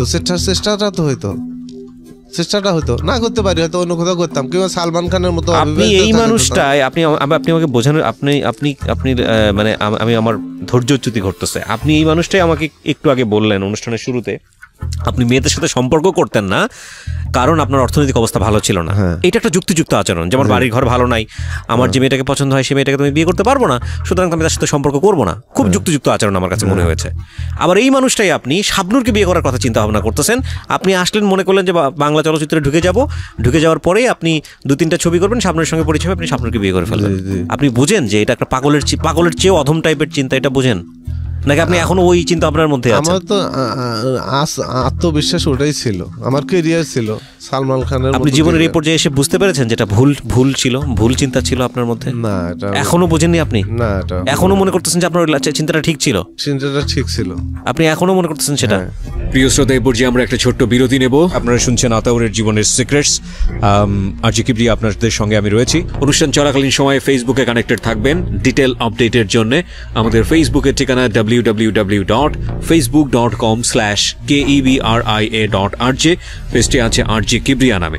এছাড়াও চলে আসতে পারেন আমাদের ঢাকা এফএম এর পেজে www.facebook.com/ILOVE। আমি কথা না বাড়িয়ে আতাউরের কাছে আবারও ফিরছি। আপনার বয়স কত এখন? আমার বয়স এখন 41। আপনি এখনো শাবনূরকে বিয়ে করার চিন্তা করেন? না, বিয়ে করার চিন্তা করি না। তাহলে তখনকার সেই সময় সেই চিন্তাটা ঠিক ছিল, এখন বিয়ে করার চিন্তা করি না। তখনকার চিন্তাটা ঠিক ছিল আপনি বলতেছেন এটা? হ্যাঁ। আমি আপনাকে প্রুফ করে দিতে পারলে আপনি স্বীকার করবেন যে সেটা ভুল ছিল, নাকি আপনি যাই বলি না কেন আপনি মনে করে রাখবেন যে ওটা ঠিক ছিল? একটা যেটা হচ্ছে আপনি নিজে থেকে মনে করছেন ঠিক ছিল, কিন্তু কেউ যদি আপনাকে বোঝাতে সক্ষম হয় যেটা একটা ভুল সিদ্ধান্ত ছিল এবং সেই যুক্তিটা যদি লজিক্যালি যদি কারেক্ট মনে হয়, সেটা আপনার মানার আছে, টেন্ডেন্সি আছে ভিতর থেকে, আপনি মানেন? যদি যুক্তি থাকে তাহলে মানবো, অবশ্যই আমি মানতে ফাইন, ওকে। আপনার তো এটা তো বোঝাই যাচ্ছে যেটা অযৌক্তিক একটা সিদ্ধান্ত ছিল। এই কেসটা আমি নিতাম না আজকে সিক্রেটসে, কিন্তু আমি আমার এই সিক্রেটস বা জীবন গল্প কিংবা আগের রেডিওতে যেই 6-7 বছরের এই ধরনের স্টোরি নিয়ে কাজ করার এক্সপিরিয়েন্স, সেখানে আমি এরকম অসংখ্য মানুষ পাই অসংখ্য মানুষ যাদের এরকম আকাশ কুসুম কল্পনা তাদের জীবনটাকে একেবারে শেষ করে দিয়েছে। আপনারা একেবারে প্রথম থেকে খেয়াল করবেন, এই লোকটা যদি আজকে আর্মিতে কাজ করতো, সোলজার হিসেবে সে জয়েন করার কথা ছিল, তাহলে আজকে সে র্যাঙ্ক কোথায় থাকতো, তার জীবনটা কোথায় হতো, এবং সে এই রকম একের পর এক একটা ভুল সিদ্ধান্ত নেওয়ার ফলে সে এখন কোথায় দাঁড়িয়ে আছে সেটা আপনাদেরকে আমি বলবো। এবং আজকের এই সিক্রেটসটা শোনার পরে ওনার গ্রাউন্ডে বা ওনার লেভেলে যারা আছেন তারা নিজের জীবনটাকে পাল্টানোর জন্য একটা পথ খুঁজে পাবেন, আমি ডেফিনেটলি শিওর। বলেন তারপর। তো এখনো তো আপনি আপনার যেটা বলছিলেন যে আপনাকে বলতেছিল বিয়ে করার জন্য, আপনি বিয়ে করলেন না, আপনি বলতেছেন যে আপনার ইমেজ খারাপ করে হয়ে যাচ্ছে, এবং ইমেজ বলতে আমি যেটা বুঝি তখন আপনি ইমেজ বলতে কিছুই না, কিন্তু আপনি ইমেজ কোনটাকে বলতে চাচ্ছেন আমি ঠিক জানি না। আপনি তখনও নাটক টাটক করেন না, আপনি সেলিব্রিটি হন নাই। ব্যক্তিত্ব, হ্যাঁ ব্যক্তিত্বটা আমার। ব্যক্তিত্ব কি আপনি আমাকে একটু বোঝান তো, ব্যক্তিত্বটা কি? এটা ফ্যাক্টরিতে আসে, যেমন আসলে ছেলেপেলেরা দা আসলে আমাকে রেসপেক্ট বেশি করতো ওনার চাইতে। তো এটাকে ডাউন করতে চাচ্ছে, ম্যানেজার ডাউন করতে চাচ্ছে। ডাউন করার জন্য আপনাকে সে বিয়ে করতে আসতে বলেছে। হ্যাঁ, বিয়ে করলে ইমেজ ডাউন হয়ে যাবে। কাজ দিয়ে ডাবল কাজ দিয়ে, ডাবল কাজ অন্য জিনিস। আপনাকে ফ্যাক্টরির মধ্যে বেশি কাজ দিচ্ছে আপনাকে হ্যারাস করার জন্য, আপনি মনে করছেন। আদৌ সত্য কিনা মিথ্যা আমি জানি না, তো ধরে নিলাম ঠিক আছে আপনাকে সে বেশি কাজ দিচ্ছে ডাউন করার জন্য, এটা ঠিক আছে, এটা ডাউনের একটা ব্যাপার থাকে। কিন্তু আপনাকে বিয়ে করতে বললে আপনি ডাউন হবেন কেন? বিয়ে করতে বলে ডাউন হব কেন? যে এখানে বিয়ে করলে তো আমার বাবার মতো হইতে হবে। আমার বাবা যেরকম একটা পরিবার গঠন করছে, আমাকে তো বিয়ে করলে আমাকেও এরকম হইতে হবে। নাকি আপনার শাবনূরের চিন্তা তখন মাথায় ছিল? আপনি তো একটু আগে বললেন যে শাবনূরের চিন্তা মাথায় ছিল। মাথায় এটা অনেক পরে আসছে, কিন্তু আগে যদিও সিনেমা আমি বাড়ির থেকে তো এই চিন্তা নিয়ে আসি নাই। এটা আসছে আবার স্মৃতিশক্তি হারায় স্ট্রোকের পর্যায়ে চলে গেছিল, তখন এগুলো আবার স্মৃতিশক্তি হারাই গেছিল। আমি এখানে একটু কনফিউজ হয়ে যাচ্ছি প্রিয় শ্রোতা। উনি একটু আগে বললেন যে আমি শাবনূরকে বিয়ে করবো, সে কারণে আমার এরকম চিন্তা ভাবনা মাথার মধ্যে। আবার আরেকটা চিন্তা ভাবনা যে উনি ডেল কার্নেগিও পড়তেন, খুব ভালো কথা। ডেল কার্নেগি মোটিভেশনের জন্য বাংলাদেশের অনেক ছেলেমেয়ের জীবন পাল্টে দিয়েছে ডেল কার্নেগির বই, সে ব্যাপারে কোনো সন্দেহ নেই। ইদানিং অবশ্য অনেক মোটিভেশনাল স্পিকার আসছেন সোশ্যাল মিডিয়াতে, আমরা তাদের দেখি, এটাও খুব ভালো। তো উনি হয়তো ছেঁড়া কাঁথায় শুয়ে লাখ টাকা না কোটি টাকার স্বপ্ন দেখেছেন, এবং মানুষকে স্বপ্ন দেখতে হয়, স্বপ্ন না দেখলে মানুষ বড় হতে পারে না। কিন্তু সেই স্বপ্নের লজিক্যাল ফ্রেমওয়ার্ক থাকতে হবে, লজিক্যাল ফ্রেমওয়ার্ক না থাকলে সেই স্বপ্ন জীবনকে শেষ করে দিতে পারে। সুতরাং মোটিভেশন আমি কতটুকু নিব সেটাও ইম্পর্টেন্ট।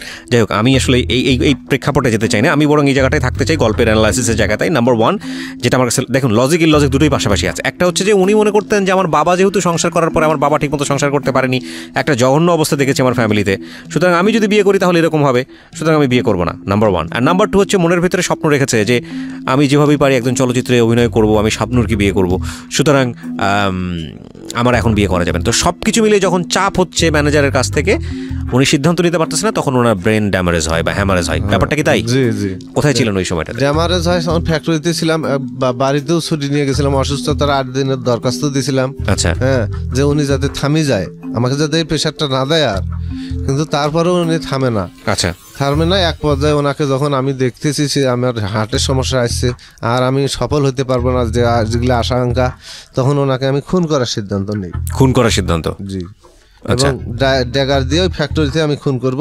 টয়লেট থেকে যখন বের হবে তখন মারি দিয়ে শেষ করে দিয়ে আমি পালাবো না, আমার যাবে। আপনাকে কি ইনসাল্ট করতো সে? ইনসাল্ট বোঝেন? আমি ইনসাল্ট বলতে বোঝাচ্ছি যে আপনাকে কটাক্ষ করা। প্রথম খুব ভালোবাসতো আদম। প্রথম কিছুদিন, বেশ দিন, ওই যতদিন তার আয়ত্তে নেবার চেষ্টা করছে অতদিন খুব ভালোবাসতো খুবই। যখন দেখছে আর ওনার আয়ত্তে যাইতেছি না, ওনার স্বার্থে যাইতেছি না। স্বার্থ বলতে? ওনার স্বার্থ, বিয়ে করে নিয়ে এসে বন্ধুর মতো থাকবে, উনি আমাকে জিএম বানায় দেবে। হ্যাঁ, ওরা শালিক দিয়েও বিয়ের কথা হয়েছিল, পরে ওনার শালিক দিয়ে বিয়ে দিতে চাইছিল আমার, কিন্তু আপনি করেননি বিয়ে? শালিক দেখাইছো, আমাকে বাসায়ও নিয়ে গেছিল। আচ্ছা, শালিকে পছন্দ হয়নি? আমি করিনি না, শালি অপছন্দ করার মতো নয় তো, কিন্তু ওই যে আমার যে আশঙ্কা হয়েছে ওইটা মিটিয়ে যাবো আমার ওইটা।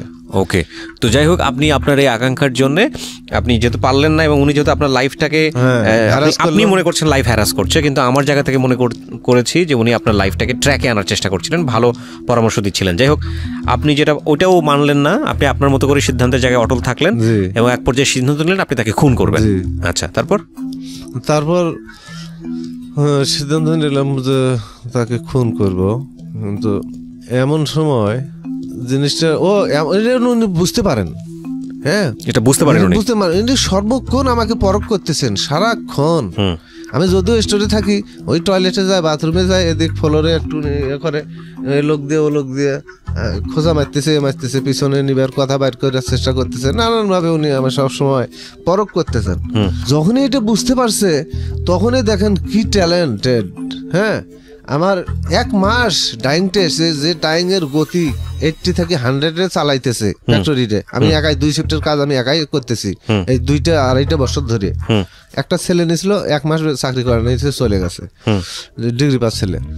তো এটা যখন বুঝতে পারলো তখন ধীরে ধীরে ধীরে ধীরে আমার মানসিক অবস্থা, এই খুনের মানসিকতায় চলে গেছে। এই মানসিকতা স্বাভাবিকতায় আনার জন্য পুরো 1 মাস সোলো চালায় ফ্যাক্টরিতে।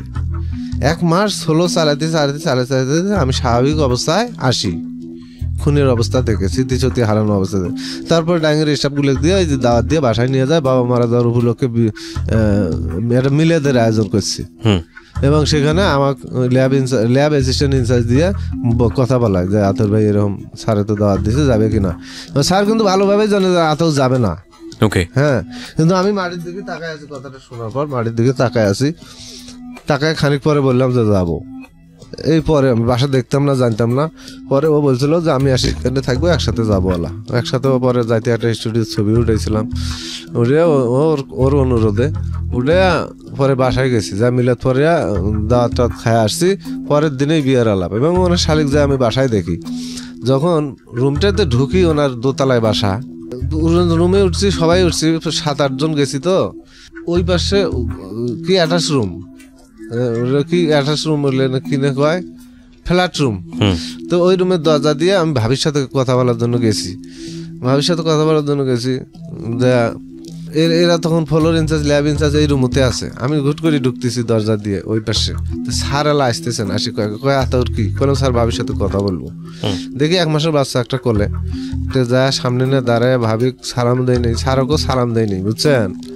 আমি কইলাম যে ভাবি কি নাম রেখেছেন বাবুর? টুপ করি না কি কইলে আমার দিকে সে দেখলো না, হয়তো একটু লজ্জা পাইছে, হয়তো পাইছে ওনার মতন আমি হয়তো জিএম লজ্জা পাইছে। কি নামের কথা কইলো আমি কানুন স্পষ্ট শুনি নাই, তবু আর কথাটা রিপ্লাই করি নাই যে অ্যাকচুয়ালি কি বললেন। তারপরে বললাম যে আপনার বাড়িও কি স্যারের ওই একই এলাকায়? তা কয় যে হ্যাঁ। বললাম যে আমি স্যারের সাথেই আছি স্টোরে। এদিক যে কথা, এই 3টে কথা বললাম, অতক্ষণে দেখে খাটের মধ্যে বসে আছে আর একটা মেয়ে, এই এরকম আর কি 9-10 হবে। দেখতেছি সে মানে একটু ওইদিকে অ্যাঙ্গেল ভাবে ওইদিকে তাকায় রয়েছে। আমি যখনই দেখছি ওই মেয়েটা খাটের মধ্যে বসে আছে, তখনই তো আমি বুঝতে পারছি যে এটা বিয়ের কথা হবে, যার ব্যাপারে স্যার আগে থেকে ওখানে নিয়ে যাওয়ার চেষ্টা করছেন। তারপরে ওই রুমের অভ্যাস একটা ইয়ে ছিল, ব্যালকনি দরজা, ওখানে যা তলিয়ে তাকাইতাছি বিকেলবেলা, মানে রোদ এদিকে পূর্ব দিকে তো পানিও আছে, সরোবর আছে, ওদিক তাকাইতাছি, এক ধ্যানে তাকে আছি। তাকে থাকতে থাকতে এরা ফির lab incharge, floor incharge, lab assistant যে কজন ছিল, ওরা ফির ভাবির সাথে 2-1টা কথা কয়ে ওরাও যে আমার পিছনে সব দাঁড়াইছি। আমি দাঁড়ায় এক ধ্যানে খালি ভাবতেছি যে জীবনে কি করব, কাকে বিয়ে করব, কোথায় কি, কাকে নিয়ে কি হইতেছে। আসলে আমি কি নারী, যে একটা নারী আমাকে সবখানে সর্বক্ষণ আমাকে গাইড দিয়ে ইয়ে করতে হবে। আমাকে নিয়ন্ত্রণ করার তো একটা মাত্রা আছে, এমন তো না যে একে নিয়ন্ত্রণ করতে গিয়ে যেটা সম্ভব সেটাও নষ্ট করে দেয়, সেটা তো সম্ভব কি। আমি একটা ফ্যাক্টরিতে পদোন্নতি সৃষ্টি করতে চাইতাম, তাকে হটাইতে চাইতাম, বেতন বৃদ্ধি করার জন্য ছেলেদেরকে উস্কাইতাম। 2-2.5 বছর চাকরি করছে ফ্যাক্টরিতে, আমি 1 মাসের বেতন বেশি পাই নাই। এই কথাটা একটা শ্রমিককেও বলি নাই, স্যারকেও বলি নাই, এমডি স্যারকেও বলি নাই যে স্যার 2.5 বছর হয়ে গেল, আমার কেন 1 মাসের বেতনও বৃদ্ধি করে দিলেন না। আমি তো যাবো, এখান থেকে চলিয়ে যাবো, যোগাযোগ হলে এখান থেকে চলিয়ে যাবো, আনন্দ হাসি খুশি নিয়ে আমি চলে যাবো।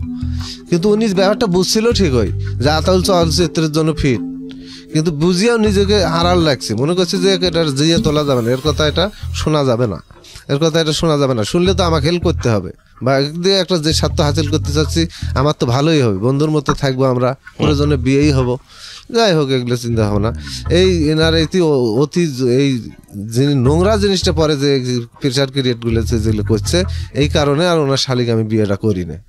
হয়তো এমন তো হতে পারতো চলচ্চিত্রে গিয়ে সামনে যখন বিয়ে করতে পারলাম না, আমি তার শালিকে এসে বিয়ে করতাম, কিংবা হয় শাবনুরকেই বিয়ে করলাম, যেহেতু উনি বন্ধুর মতো একটা আমাকে বলতে পারতেছে না, শাবনুরের বাসায় নিয়ে আসিয়া তো ওনাকে রাখতে পারতাম কি না। ওখান থেকে নারায়ণগঞ্জ অথবা গাজীপুরে ফ্যাক্টরি মেলা হয়েছে, একটা ফ্যাক্টরিতে সে জিএমগিরি করতো। আপনার এই কথার কোনো উত্তর নেই আমার কাছে, শুধু হাসি ছাড়া। জি। সরি টু সে, আপনাকে আমি অপমান করছি না, বাট এটা ঠিক যে অনেক মানুষই তার নিজের যে ক্ষমতা, কর্মক্ষমতা বা নিজের যে সীমাবদ্ধতা সেটা বোঝে না। আপনি আমার কাছে সেরকমই একজন মানুষ। আপনি যেরকম, সেই জায়গাটা থেকে আপনি যদি আমাকে বলেন যে আপনার গ্রামের সবচেয়ে সুন্দর মেয়েটাকে বিয়ে করার আপনি স্বপ্ন দেখতেন এবং সেই সুন্দর মেয়েটা অনেক টাকার মালিক ছিল, আপনার গ্রামের সবচেয়ে ধনী ব্যক্তির মালিক ছিল বা সবচেয়ে ধনী ব্যক্তির মালিকের মেয়ে ছিল, আমি এটাকে যৌক্তিক মনে করতাম। কিন্তু আপনি ওই জায়গাটা থেকে বাংলাদেশের টপ নাম্বার 1 নায়িকাকে বিয়ে করার স্বপ্ন দেখতেছেন এমনভাবে, এবং তাকে নিয়ে আপনি যে ধরনের স্বপ্নে জড়ায় গেছেন, সেটা আমার কাছে সম্পূর্ণরূপে অযৌক্তিক, বেমানান, এবং এটা আকাশ কুসুম কল্পনা ছাড়া কিছুই না। ঠিক আছে, তবে আপনি আপনার মতো করে যেটা ঘটেছে আপনার জীবনে সেটাই বলবেন, এখানে লুকানোর কিছু নাই, আপনি বলে যান। তারপর কি হলো? তারপরে তার ওই সেই সময় থেকে তার বিয়ে হয়েছে 11 বছর পর, তখন 2002 সালের ঘটনা। তাহলে 11 বছর বিয়ে যে হইলো, তো 11 বছর পর এর মধ্যে কি আমাকে বিয়ে করতে হতো? আমার তো অভিজ্ঞতা, কষ্ট দিয়ে কাজ করে নিতে নিতে আমার অভিজ্ঞতাও তো আপনি করে নিলেন। তো তারপর আপনি কি করলেন? ওই ফ্যাক্টরিতে থাকলেন না চলে গেলেন? তো না, এক সময় রাগ করে রিজেন দিয়ে চলে গেছি। আচ্ছা, কোথায় গেলেন? আপনার শালিক দেখার পরে আপনি বিয়ের আলাপ দিলেন, দেওয়ার পর একটা ভাইরাক নিয়ে আসি, তারপরও কইতেছেন আতেও নতুন করে শুরু করো। তারপর এখন তো ওই আমার স্মৃতিশক্তি হারাই গেছিল। আমি 6-7 বছর রংপুরে মেডিকেল রফিকুল ছিলাম, মানসিক সাইকিয়াট্রিক, মানসিক ডাক্তারের রোগী, তার চিকিৎসা করে এই স্মৃতিশক্তি একটু ফিরিয়ে আসে। তো রিজেন দিলাম, তখন আমাকে থাকতে বলে আবার। রিজেন দেই এমডি সাহেবের কাছে, একটা টর্চারিং একটু নিয়ে এমডি সাহেবের কাছে রিজেন দেই দিয়ে এমডি সাহেব তো এমডি সাহেব ডাইরেক্টর স্যার ছিলেন ব্যারিস্টার। এই ব্যারিস্টার সাহেব যদি কইতাম না, তাহলে ওর বিচারটা ফ্যাক্টরিতে একটু হইলেও হয়, কিন্তু আমি তো কমপ্লেন দিয়ে চাকরি করবো না, করি নাই। এমডি সাহেব রিজেন দিয়েছি, দেওয়ার সাথে কয় কি ব্যাপার, তোর কি হয়েছে? Sir reason. কয় না, এখানকার কোনো সমস্যা থাকলে বলো। হ্যাঁ, 4 তলাত বসে এমডি স্যার। শালো স্যার। কয় না, এখানকার কোনো সমস্যা থাকলে বলো। আমি কইলাম স্যার হ্যাঁ, এখানে মাস্টার সাহেবের শালিক দিয়ে একটা বিয়ের কথা হয়েছিল। কয় হ্যাঁ, না করলেও নাই, তার কি হয়েছে? কয় যাও, আমি দেখতেছি। পরে আমি নিচে চলে আসি আমার রুমে। পরে ফির জিএম স্যার আমাকে ডাকে, ল্যাব অ্যাসিস্ট্যান্ট দ্বারা কত ডাকে, স্যার ডাকে। আমি যে তার রুমে গেছি এতদিন, হয়তো অনুমতি নিয়ে আমি ঢুকি নেই তার রুমে, কিন্তু একেবারে তার সাথে মুখোমুখি নাই হতে তাকে সালামটা দিছি। হ্যাঁ, আসসালামু আলাইকুম, এটা দিছি। তার সামনেও আমি চেয়ারত কোনোদিন বসি নেই, 2-2.5 বছর চাকরি করছি। তার সামনে চেয়ার টেবিল ছিল, চেয়ার ছিল, বসি নেই কোনোদিন। সালাম ঢুকিয়ে সালাম দিয়েছি, হয়তো একটু আড়াল জন্য অনুমতিটা নেই। আর সেই লোকক আমি সেই দিন ওই যে ডাকছে উনি, গেছি, যা সামনের দাঁড়াছি, কিন্তু আক্রমণাত্মক না, কিন্তু নিঃস্ব অবস্থা নিয়ে গেছি, নিঃস্ব অবস্থা নিয়ে যা সালামও দেয়নি, গেছে এরকম তাকে আছি এরকম ভাবে। তোর এমডি সাহেবকে কি বলছো? বললাম স্যার আমি তো রিজেন দিছি। তো এমডি স্যার জিজ্ঞেস করছে এখানকার কোনো সমস্যা থাকলে বলো। আমি বলছি স্যার। পরে আর অন্যদিকে তাকাই নেই, আমি বের হয়ে চলে এসেছি আমার স্টোরে। হ্যাঁ, পরের দিন দেখি অফিস স্টাফ সব ছুটি দিছে, দিয়ে এমডি সাহেবকে শুধু ডাকছে। ডাকিয়ে এখন আমার কি বলার, তাই এমডি সাহেবকে বলার জন্য এমডি সাহেবকে একাই রুমে রাখছে, এমডি সাহেবের রুমে। আর মাস্টার সাহেব, জিএম সাহেব বসে আছে অপর মুখ হয়ে, মানে কি বলতেছে আমাকে এখন পিছনে রাখবে। এমডি সাহেবকে বলো, উনি এখন আমার স্বপ্ন সার্থক করতে উনি এখন হেল্প করবো, বুঝছেন? পরে তো আমি চলে আসছি। পরে বিল চালানের একটা কাগজ নিয়ে গেছিলাম, ওটা নিয়ে আসি, উনি আমার টেবিলে রাখে, মানে আমাকে থাকতে বলতেছে। আপনি চাকরিটা ছেড়ে দেন ফাইনাল? হ্যাঁ, ওই যে আর একটা ফ্যাক্টরি আছে Rupshi Rupganj, fair and knit fabrics, নতুন একটা ফ্যাক্টরি ওখানে রানিং হয়। ওখানে যায় চাকরি নেই, সেকশন পাল্টেয়া। হ্যাঁ, আচ্ছা, সেকশন পাল্টে চাকরি নেই, ওই চাকরি করি। তখন ফির ওখানে গ্যাস লাইন নাই, ওই নিজে পাকাই নিজে খাই, 12 ঘন্টার ডিউটি, নিজে পাকে নিজে খাই। প্রিয় শ্রোতা, এই পর্যায়ে আমরা একটা ছোট্ট বিরতি নেব। আপনারা শুনছেন আতাউরের জীবনের সিক্রেটস। আর জি কিবরিয়া আপনাদের সঙ্গে আমি রয়েছি। অনুষ্ঠান চলাকালীন সময়ে ফেসবুকে কানেক্টেড থাকবেন ডিটেল আপডেটের জন্য। আমাদের ফেসবুকের ঠিকানা www. আতাউরের কাছে আবারও ফিরছি। ওই তারপরে 1 বছর চলে গেল, চলে যাওয়ার পরে দেখে তেমন একটা ইনকাম নাই। হ্যাঁ, আমারও তো ইমেজ নাই। ওর বাড়িতে লোক, ওই আমার ছোট ভগ্নিপতি, সেটা হাসি যোগ করিয়ে নিয়ে যায় বাড়িতে। আমার বাবা কিছু জমা জমি বিক্রি করা শুরু করে দেয়, বেচে খাবে। পরে ওই আমাকে ওই টাকা জমি বিক্রি করার টাকা দিয়ে একটা মাদ্রাসায় কম্পিউটার পোস্টে ঢুকিয়ে দেওয়ার যোগাযোগ হয় অ্যারান্স। আচ্ছা, তখন আপনি ঢাকাতে? তখন ঢাকা থেকে নিয়ে যাইছে, আগে আলাপ করছে, ও নিয়ে গিয়ে চেষ্টা করতেছেন জমি বিক্রি করে আপনাকে একটা জায়গায় ঢুকে দেওয়া যায় কিনা। জমি বিক্রি করছে অলরেডি করে, এখন টাকাগুলো এখন আব্বা ওই খরচ খেলা করতেছে, খাইতেছে, চলতেছে। এখন তাই ফির চাইতেছে এই বাড়ির থাকবেন না, আগে তাই তার নিয়ত আছিল বিয়ে করার পর থাকি এই বাড়ির থাকবো না। বাপের সাথে তারও একটা মনোমালিন্য ছিল। আচ্ছা, মানে আপনার দাদার সঙ্গে? দাদার সঙ্গে, হ্যাঁ।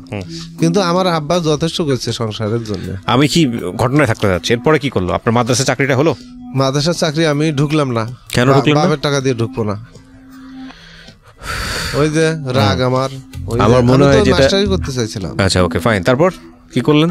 তারপর মাস্টারি করতে ঢুকলাম না। বাড়িতে মাদ্রাসায় কাজ হলো না, মাদ্রাসায় কাজ না হওয়ার পর আপনি কোথায় গেলেন? আবার একটা নারায়ণগঞ্জে আর একটা ফ্যাক্টরিতে আমি আসি। আচ্ছা, চাকরি নেই তখন, আমি অসুস্থ। 1 বছর চাকরি করি, বল। হ্যাঁ, 1 বছর চাকরি করার পর ওই এমডি সাহেবের ড্রাইভার আছে না, উনি আমাকে ধরে, কয় আতর ভাই আপনার একটা বিয়ে দিয়ে দেই। হ্যাঁ, বললাম এটা কেমন বিয়ে ফির? আবার আমি ধারণা করছি যে এমডি স্যার অবশ্যই হয়তো জানে বা তাইও কোনো মেয়েটে দেখাইতে পারে। মানে ফ্যাক্টরিটা নোগাল কেবল আর কি চালায় আর কি, ভাড়া দিয়ে, নিজেও কখনো কখনো একটু চালায়। ওই নরসিংদীর ওদিকেই বাড়ি এমডি সাহেবের। তো এমডি সাহেবের কথাই ইনি বলতেছেন নাকি, এখন কি ব্যাপার, ড্রাইভার সাহেবের কথা বলতেছে। পরে আমি বললাম যে আমি যখন বিয়ে করবো শাবনুর হক। পরে শিফট ইনচার্জ আমাদের বাদশা সাহেব ছিল, আরও একটা চেহারা ছিল। শিফট ইনচার্জেরা অমিত হাসানের নাম্বার দেয়, শাবনুরের নাম্বার দেয়, তারপরে রিয়াজের নাম্বার দেয়, আরও কয়েকজন অভিনেতা অভিনেত্রীর নাম্বার দেয়। আমি টেলিফোন 2-1টার কাছে করছিলাম, শাবনুর কাছে করেছিলাম। সেই সময় এক চাচা, বয়স্ক চাচা ধরছিল টেলিফোন। কিন্তু তখন আমার মোবাইল ছিল না। 3,000 টাকা বেতনে চাকরি করতাম মাত্র, অসুস্থতা নিয়ে ছোট ফ্যাক্টরিতে। হ্যাঁ, ওখানে অসুস্থ হওয়ার পর আর একটা পঞ্চবটির মধ্যে আর একটা ফ্যাক্টরির চাকরি নেই, ফিনিশিং সুপারভাইজার। তারপরে ওখানে দেখেন কেমিস্ট্রি নিয়ে উনি ডিপ্লোমা পাস করছে আর কি, সেই কেমিস্ট্রি মাস্টার উনি। তো মালিকটা দেখেন ওখানকার কি, মালিকটা আর কি। আমি যখন চাকরি নিতে গেছি, মালিকটা আসি বুঝতে পারছে এই ছেলে চাকরি নিয়ে এসছে, বা কেমনে বা জানতে পারছে, বা সিকিউরিটির দ্বারা জানতে পারছে। আমাকে ডাকে নিয়ে গেছে, হ্যাঁ, ফিনিশিং ইনচার্জ সহ আমাকে ডাকে নিয়ে গেছে। নিয়ে যা আমাকে একটা ধরছে, 1 ইঞ্চি সমান কত সিএম, 1 ইঞ্চি সমান কত সিএম মনে হয়। হ্যাঁ, আমার দেখেন যদিও জানা আছে কিন্তু মনে নাই, কিন্তু ক্যালকুলেটার টিপলে আমি পারবো। আমাকে পরে টেবিলের উপর থেকে এমডি স্যার ক্যালকুলেটার দিল, কয় ক্যালকুলেটার নাও, টিপিয়ে বাইর করে দিলাম। দেওয়ার পর ওই যে দেখছে, ওই দেখাতে আমার চাকরি দিয়ে দিছে, চাকরি হয়ে গেল। 1 মাসও সে চাকরি আর করতে পারলাম না, অসুস্থ হয়ে গেছি শরীর। আমি আপনার গল্পটা যে জায়গাটায় এসে দাঁড়িয়েছে সেখান থেকে আমি কিছু প্রশ্ন করে অনুষ্ঠানটা শেষ করতে চাই। প্রথম কথা হচ্ছে যে, প্রথম প্রশ্নটা, আপনার বয়স এখন কত সব মিলায় আনুমানিক? আমার সার্টিফিকেট বয়স 1/11/1977। হ্যাঁ, সেই হিসাবে 42 চলে। 42 চলে। আর যদি 2-1 বছর বেশি ধরি তাহলে 43-44। হ্যাঁ হ্যাঁ। আপনি বিয়ে শাদী করেননি? না। আচ্ছা, আপনি এখন কি করেন? আমি এখন তেমন কিছুই করা হয় না, আপনার ইনকাম কি? এখন আমার ইনকাম বলা যায় নাই। ইনকাম যদি হয়তো। কোথায় থাকেন? আমি আমার গ্রামের বাড়িতে থাকি। বাবা বেঁচে আছে? বাবা বেঁচে নেই। কবে মারা গিয়েছেন? 3-3.5 বছর, 14 সালে। থাকা শুরু করলেন কবে থেকে বাড়িতে? হ্যাঁ, এই যে বাবা মারা যাওয়ার পর থেকে আবার এখানে আসছি। এরপরও আপনি বোঝেন না যে আপনি ভুল করছেন? এরপরও আপনার মনে হয় না যে আপনি ভুল করছেন? আমাকে কেন এভাবে প্রেশার ক্রিয়েট করি? আমার তো ব্রেন স্ট্রোকের পর্যায়ে চলে গেছিল, হার্ট অ্যাটাকের পর্যায়ে চলে গেছিল। এভাবে আমাকে প্রেশার ক্রিয়েট করবে কেন? না করলে আমি একসময় বলে ফেলতাম যে আমি এই করতে চাই, এই হয়তো না হোক আপনার সাথে, বা হয়তো, কিন্তু আমাকে প্রেশার ক্রিয়েট করিয়ে তো। এই যে তোমাকে চাই ছবিতে সালমান শাহ কিভাবে পাগল বানাইছে, হুমায়ুন ফরিদ চাচা একেবারে সেই সেম পাগল বানাইছে আমার। এখন যদি আপনার গায়ে হাত তুলতো, আমার এটা গায়ে হাত তোলার চেয়েও বেশি অপরাধ। হিটলার হিটলার হয়েছে, 60 লক্ষ ইহুদি মারছে 100 প্রেসিডেন্ট। এটা ওখান থেকে বুঝতে পারবেন। আমার জীবনী ওনার সাথে সাক্ষাৎ করলে বুঝতে পারবেন যে আতাউর, হ্যাঁ, ওনার তো আমার জীবনে এখন ওই লোকটা। শুনেন, আমি আপনাকে একটা কথা বলি। সেটা হচ্ছে কি, আপনার বাবা আপনার সাথে যেটা করেছে এটা আপনি যদি বলেন বাবা ভুল করেছে, সবচেয়ে বড় ভুল করেছেন আপনি নিজে, আপনার নিজের জীবনের জন্য সবচেয়ে বড় ভুল করেছেন হ্যাঁ, আপনি। ওটা তো ভুলের পরে তো আমি ভুলের আপনি যদি আজকে সেটা না মানেন, এই 45 বছর বয়সে এসেও যদি বুঝতে না পারেন সেটা, তাহলে আপনার জন্য আমাদের দোয়া করা ছাড়া আর কিছু করার নাই, কিছু বলার নাই। আমাদের সিক্রেটস আজকে যারা শুনলো তাদেরকে শুধু এতটুকুই বলার আছে, জীবনে এমন স্বপ্ন দেখা উচিত না যে স্বপ্ন ধরাছোঁয়ার বাইরে। হ্যাঁ, কিছু মানুষের জীবনে অসম্ভব রকমের অকল্পনীয় কিছু ঘটে যায়, সেটা তাদেরকে আল্লাহ দিয়ে দেন ভালোবেসে, সেটা ঠিক আছে। কিন্তু আপনার পকেটে 1 টাকা আছে, আপনি 1 টাকা থাকা অবস্থায় বড় জোর দুপুরের খাবারটা আপনি টাকায় কিনে খেতে পারবেন বা কোনো একটা ব্যবস্থা করতে পারবেন, সেই স্বপ্নটা দেখাটা যুক্তিযুক্ত। কিন্তু 1 টাকা পকেটে নিয়ে আপনি যদি স্বপ্ন দেখেন আপনি 1 বছর পরে 1 কোটি টাকার মালিক হবেন, এটা হচ্ছে পাগলের প্রলাপ। আজকের এই সিক্রেটস নিয়ে বিষয়টা এরকমই। আমি পুরো ঘটনা থেকেই আমি শুধু একটা কথাই বলতে চাই, ওই একটু আগেও যেটা বলেছি যে খুন করলে সেটা দেখা যায়, কিন্তু নিজের জীবনে ভুল সিদ্ধান্ত নিলে সেটা দেখা যায় না, কিন্তু সেটার পরিণতি হয় খুব ভয়াবহ। আমি আপনাকে কয়েকটা খুব রাফ কোশ্চেন করতে চাই। যেই বাবার সাথে রাগারাগি করে বাড়ি ছাড়লেন, সেই বাবা মারা যাওয়ার পরে বাড়িতে কি কেন উঠেছেন? বাবা মারা যাওয়ার পরও আমি বাড়িতে যাইনি, মানে তার এই অবস্থার জন্য তো আমি দেই না, আমি দেখতে চাইনি তাকে মাটি দিতে। আমার তার এই অবস্থার জন্য আপনি দায়ী। আপনি পরিবারের বড় ছেলে না? হ্যাঁ, পরিবারের বড় ছেলে। বাবা যখন বৃদ্ধ হবেন, বাবা যখন সামর্থ্য নাই, দায়িত্ব কার হাল ধরার? হ্যাঁ, দায়িত্ব তো বড় ছেলের। বড় ছেলের। আপনি সে দায়িত্ব পালন করেছেন? আমি তো দায়িত্ব যেভাবে নিতে চেয়েছিলাম সেভাবে হলো না। আপনি যেভাবে নিতে চেয়েছেন সেভাবেই যে সবকিছু হবে সেটা কে বলেছে? Let me finish. হ্যাঁ, আপনি এমন একটা পরিবারে বড় হয়েছেন যেখানে নুন আনতে পান্তা পোড়ায়, তাই না? একবেলা খাবার আসলে আরেকবেলা খাবার আসতো না, আপনার বাবাকে অনেক কষ্ট করে সেগুলো ম্যানেজ করতে হতো, রাইট? সেখানে তো আপনি যে সিদ্ধান্ত নেবেন সেটাই 100% মেনে নেওয়া হবে, বিষয়টা এরকম না। না, হ্যাঁ হ্যাঁ, সেরকম। আপনি একটা স্বপ্ন দেখেছেন আপনি শিক্ষক হবেন, সেটা হতে পারেননি আপনি। বাংলাদেশের অসংখ্য ছেলে মেয়ে বিশ্ববিদ্যালয়ে পড়াশোনা অবস্থায় স্বপ্ন দেখে এটা হবে ওটা হবে, তাদের জীবনে সেটা হওয়া হয় না। তাতে কি হয়েছে এখন? তাহলে কি তারা জীবনটা শেষ করে দিবে? আপনি আর্মিতে যদি থাকতেন, আপনি আমাকে একটা কথার উত্তর দেন। আজকে আপনার আর্মিতে চাকরি হয়েছিল কত সালে? 96 সালে। আজকে হচ্ছে 2018 সাল। আজকে আপনি পেনশনে বেরোতে চলে আসতেন, কাছাকাছি চলে আসতো। আপনার আজকের জীবনটা কিরকম হইতো? কিন্তু আমি তো চাকরি করলে বিয়ে শাদী করতাম না। বিয়ে শাদী করতেন কি করতেন না সেটা আপনার ব্যক্তিগত বিষয়, কিন্তু আপনার জীবনটা কিরকম ভবঘুরে হতো? আপনি এখন যেরকম পকেটে কোনো পয়সা নাই, গ্রামে পড়ে থাকতো, এরকম হয়তো। ও জীবনও আমি চাইতাম না, ও জীবনও আমার উপভোগ্য ছিল না। আমি কেন একটা আজব মানুষ, এরকম একটু কেন জানি বেশি ব্যতিক্রম। আপনি বেশি ব্যতিক্রম না, আপনি ভুল মানুষ, আপনি পুরোপুরি ভুল মানুষ। কিন্তু সেটা ভুল না, শুধু যদি আমার এই জায়গাটা প্রেশার ক্রিয়েট না করে এই জায়গায় সেটিং হতে পারতাম তাহলে দেখতে। আপনি কোনো জায়গায় সেটিং হতে পারতেন না, এখন নাই অবস্থাটা, এখন না, আপনার কখনোই হবে না। এবং আপনি যদি এখনো ভুল না বুঝতে থাকেন, আপনি আনটিল ডেথ বুঝতে পারবেন না। আপনাকে শুধু একটা কথাই বলার আছে, আপনি পরিপূর্ণ ভুল সিদ্ধান্ত নেওয়া একটা মানুষ। হ্যাঁ, ভুল তো বাধ্য হয়ে নিছি। এটা না, ভুল বাধ্য হয়ে নেন নাই আপনি। ভুল বাধ্য, একটা মানুষ ভুল বারবার কিভাবে বাধ্য হয়ে নেয়? আপনি অনেকগুলো ভুল করছেন জীবনে, একটা ভুল বাধ্য হয়ে নিয়েছেন সেটা বুঝলাম। আপনি অনেকগুলো ভুল করেছেন। দেখুন, আমি যে কথাগুলো বলছি সেগুলো আমার লিসনারদের কথাবার্তা, এগুলো সবাই বুঝে। আপনি আর্মিতে কাজ করেননি, সেটা ইয়াং বয়সে ছিলেন, ঠিক আছে, সেটা ফাইন। আপনি সেই সিদ্ধান্তটা আমি বুঝলাম যে এটা একটা ভুল সিদ্ধান্ত ছিল। আপনি এটা সেক্ষেত্রে যদি শিক্ষা নিতেন, বাবা আপনাকে রাগারাগি করেছে, বাবা আপনাকে গালিগালাজ করেছে, সেই জন্য আপনি বাড়িই ছেড়ে দিলেন। আপনি যদি বাবার পাশে দাঁড়াতেন তাহলে তো বাবাটা কিছুটা হলেও স্বস্তি পেত। আপনি সেই জিনিসটা কভার করার চেষ্টা করেননি। একটু কথা বলি স্যার। শিওর। আমি যদি জানতাম যে আমার বাবা এই সিচুয়েশনে পড়বে, তার তাই জমি সম্পত্তি থেকে বঞ্চিত হয়েছে বাবার কিছু, তার ছোট ভাই লেখে নিছে বাবার কাছে দাদার ধরিয়ে। আমি যদি জানতাম আমার বাবা এইরকম একটা কঠিন সিচুয়েশনে পড়বে এবং আমার দুমড়ে মুচড়ে আসি এখানে পড়তে হবে, তাহলে তাকে আমি তেজ পুত্রের সার্টিফিকেটটা করে নিয়ে বাড়ি থেকে বের হইতাম। হয় আমার কোথায় মরণ